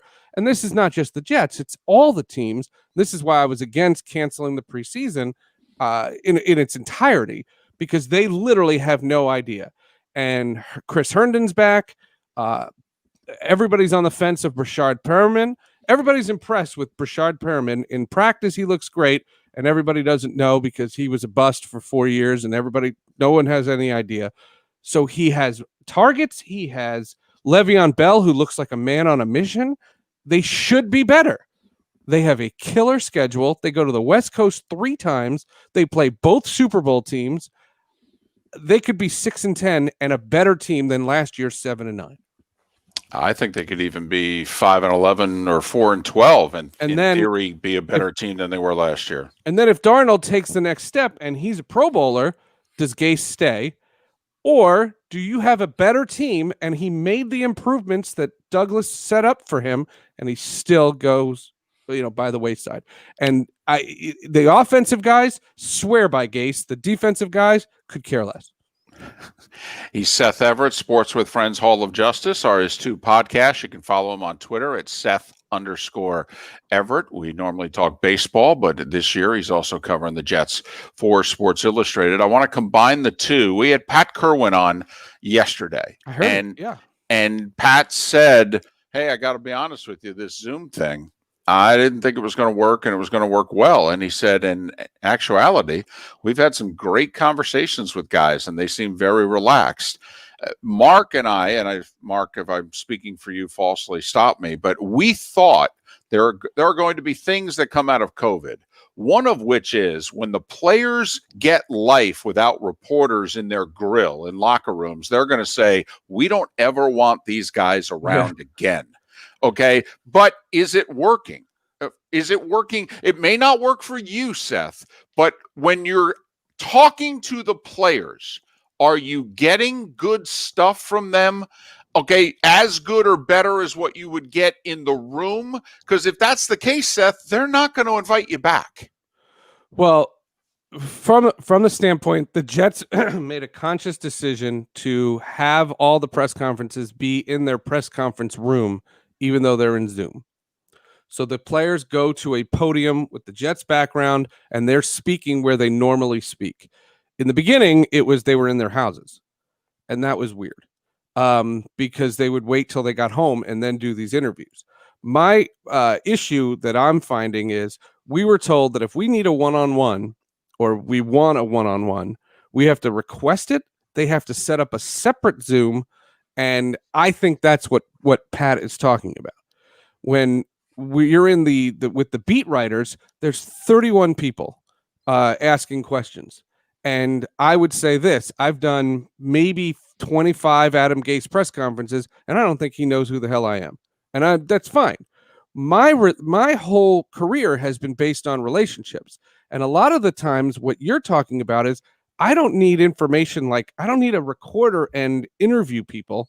I need to talk to people. I need to go up to Mekhi Becton and say, what did you mean by this? And just talk. And that's where I based all of my experiences, both when I've covered the Broncos and the Seahawks and also all the baseball teams that I've covered. My best information comes from just talking, not interviews. And so far, everything has been interviews. Now, when he works for NFL radio, they're probably setting up separate Zooms. They are. So he has a Zoom with Daniel Jones, and he's talking to him, and Daniel Jones gets comfortable because Pat's a good guy.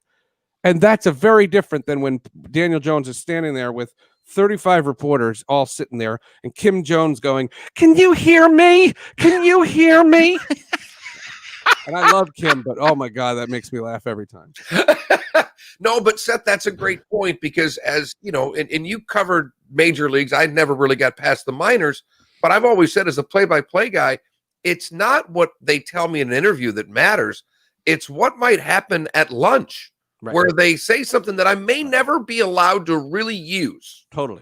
But not using it sometimes gets you more because they told you something that was, whether it was intimate, whether it was something maybe they shouldn't have told you about a coach or a player. And when you don't use that, you have developed a trust and a rapport with the player that when you actually need something, you can go to that player and say, hey, what's going on here? Give me this. Best I'm not example. going to throw you under the bus, but I need the skinny on what's going on. And as you said before, Seth, you're not going to get that quote from David Moulton. You actually got it from Mark Miller, but David's been your guy all year, and that relationships help you know how to ask the question to the other guy. Totally. My best example of that is 97, and I was really young, when Bill Romanowski spit at J.J. Stokes. You guys remember that? Yeah. Niners-Raiders game, yeah. Nope. It was Broncos. Niners. Oh, I'm sorry. That's right. He's with the Broncos. And I was the beat reporter for the Broncos for the Fan in Denver. And I remember John Elway closed the locker room. He kicked everybody out, including like equipment guys. Everybody was out of the locker room, and he put a chair in the middle of the locker room, and he told Bill Romanowski to sit in the chair. And he said, from now on, with these doors closed, anyone wants to say anything to this son of a blank, say it now and get it out of your system. Don't let it linger. John Elway orchestrated it, and supposedly they tore him a new one. And I knew that because my sources told me everything that happened about a half hour later. And I never interviewed it. I never reported it. I never did it. But I knew what was going on behind closed doors because I had those relationships. Well, if it's week 8 and it's the New York Jets and a similar thing happens, something crazy happens, I won't know any of those players. And I told the story, and I've said this story on my shows and on my podcasts. I was supposed to meet. I have a 20-year history with the Jets. I met my wife because of the Jets. I know the Jets. And it's amazing you're still married because that's a terrible franchise. We met in the press box of the old Giant Stadium. And when they tore down Giant Stadium, people were saying, what's your greatest Giant Stadium memory? And I said the Marino flip. My wife was mad. That's an old bit.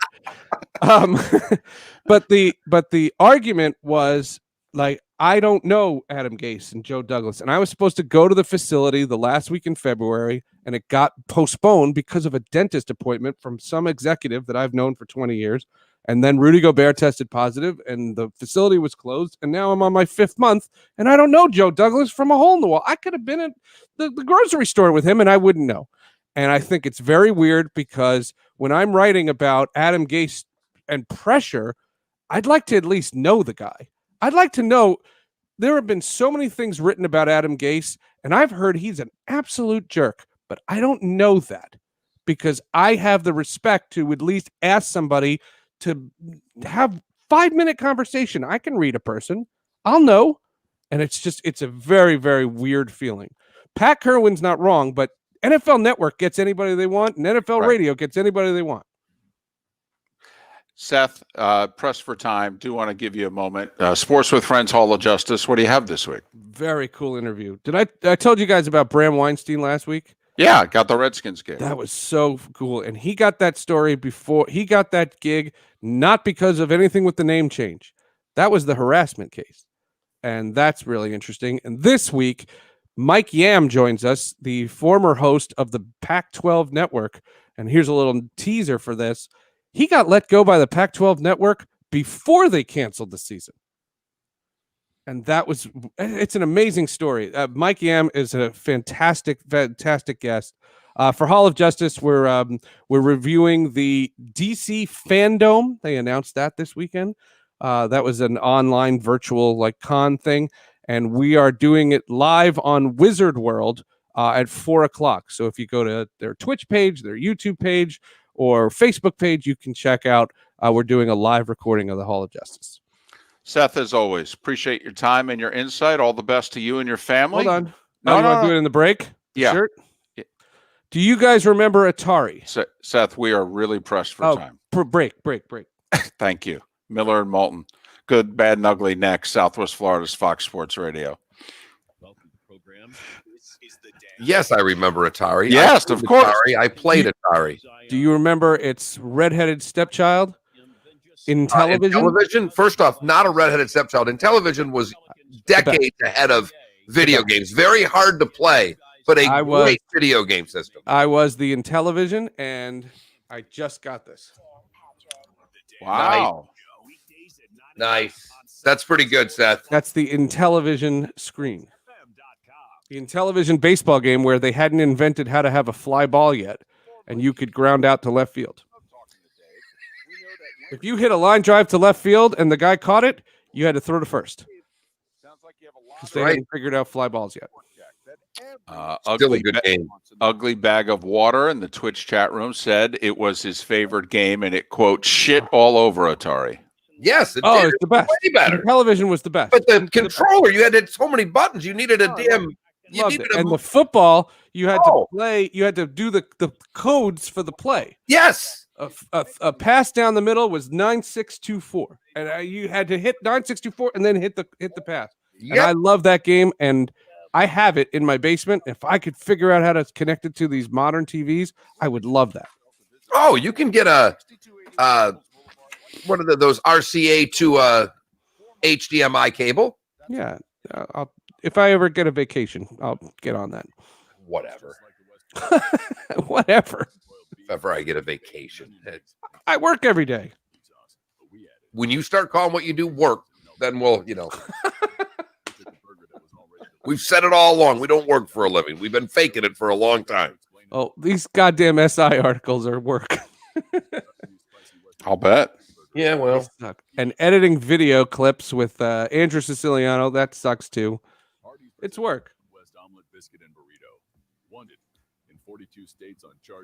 And doing sports updates in Alabama that are 3 minutes that are 3 minutes long when Nick Saban says they're not doing it for money.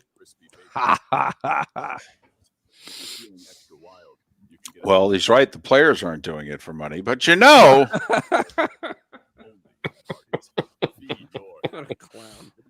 Mark, did you hear what we were talking about? You weren't there. I did not. 560 cases in Alabama, but Syracuse has 0.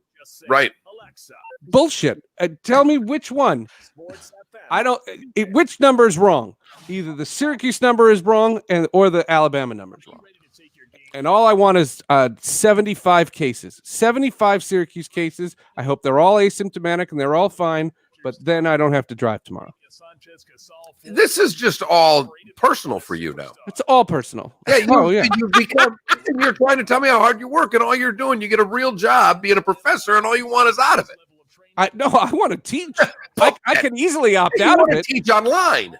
I want to teach right in this chair. Right. You want to rip off the students the way I'm getting ripped off in East Carolina. My son called me yesterday and says I can withdraw and get all your money back by the end of the week. I said, no, you're 4 years in. Can you cheat easier online or in real classes? He said online. I said, then stick with the classes. Google the answers. I told my daughter that. Google I said, get out. Just get out of school. You're not going to use the thing anyhow.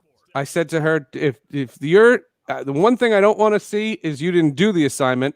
But if you have to Google the answers, just get it done. Get it done. Seth, we had our open house for school for my daughter, first grade.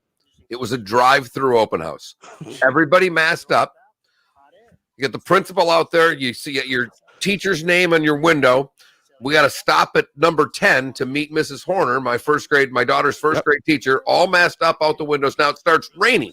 She looks like a stormtrooper. I pull the umbrella out to hold it over her so she can dip down. Then we give her the 2 bags of supplies and all the crap you buy now because there's not enough money to buy supplies for schools, and called it a day.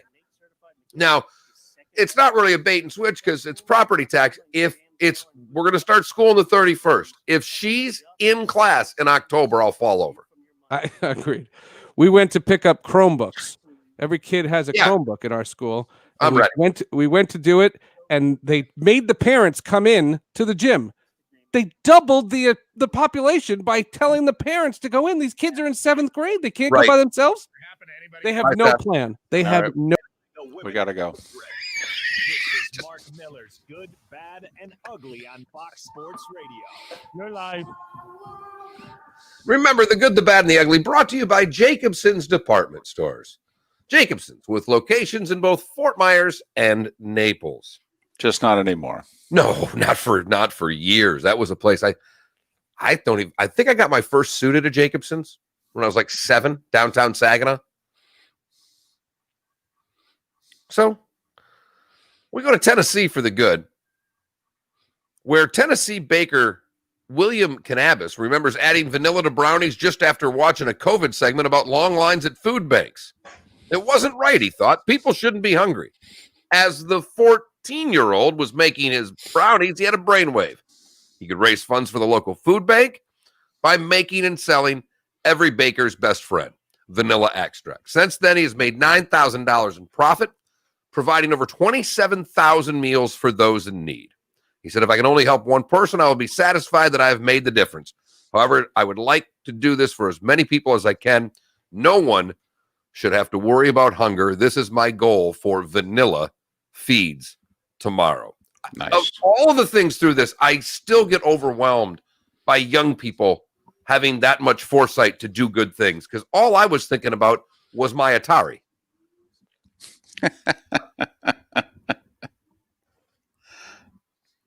For the bad, we go across the pond where Rachel Bonney invited a workman over to install some closed-circuit television cameras. All was going really well until the man called the 27-year-old woman upstairs to look at something he'd stumbled upon in her attic. The mom of one was mortified when he showed her a scaly and rotten sex toy which had been left standing upright in the loft. She was quick to explain that it wasn't hers. Of course or not. a partner.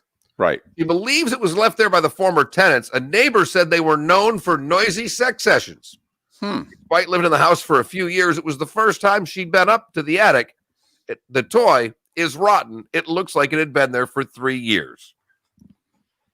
Finally, the ugly will stay across the pond, where a bride-to-be was left in disbelief after she discovered that her engagement ring, which her partner had spent 2 years paying off, was fake. Ouch. Cost him 7,500 pounds. He spread the payment over a few years. The bride bragged about how expensive the ring was. The truth came out. Her friend knew the diamond and platinum ring was fake. Well, the cubic zirconia ring, we have no idea what the jeweler sold a dummy demo worth 10 pounds and took the payments for 7,500 pounds. Good luck with that one. And that is the good, the bad, and the ugly on today, August the 26th. This is 2020. A reminder, this afternoon, Milwaukee and Orlando. Our coverage begins at 3:30 right here on Southwest Florida's Fox Sports Radio. Milwaukee wins. They win the series, and they'll go from playing the Magic to the Heat in what should be a good series. Rockets and Thunder, 6:30. Game 5 of that one. It's been a great series so far. Miller and Moulton, Fox Sports Radio. Okay, you guys have a good day. We'll be here tomorrow. Thanks, Jiro. Jiro, great job. Thank you. Well, it just got sweeter. If your trade-in is less than 8 years old with less than 80,000 miles. So long, everybody. Guess what? Naples Nissan is going to give you the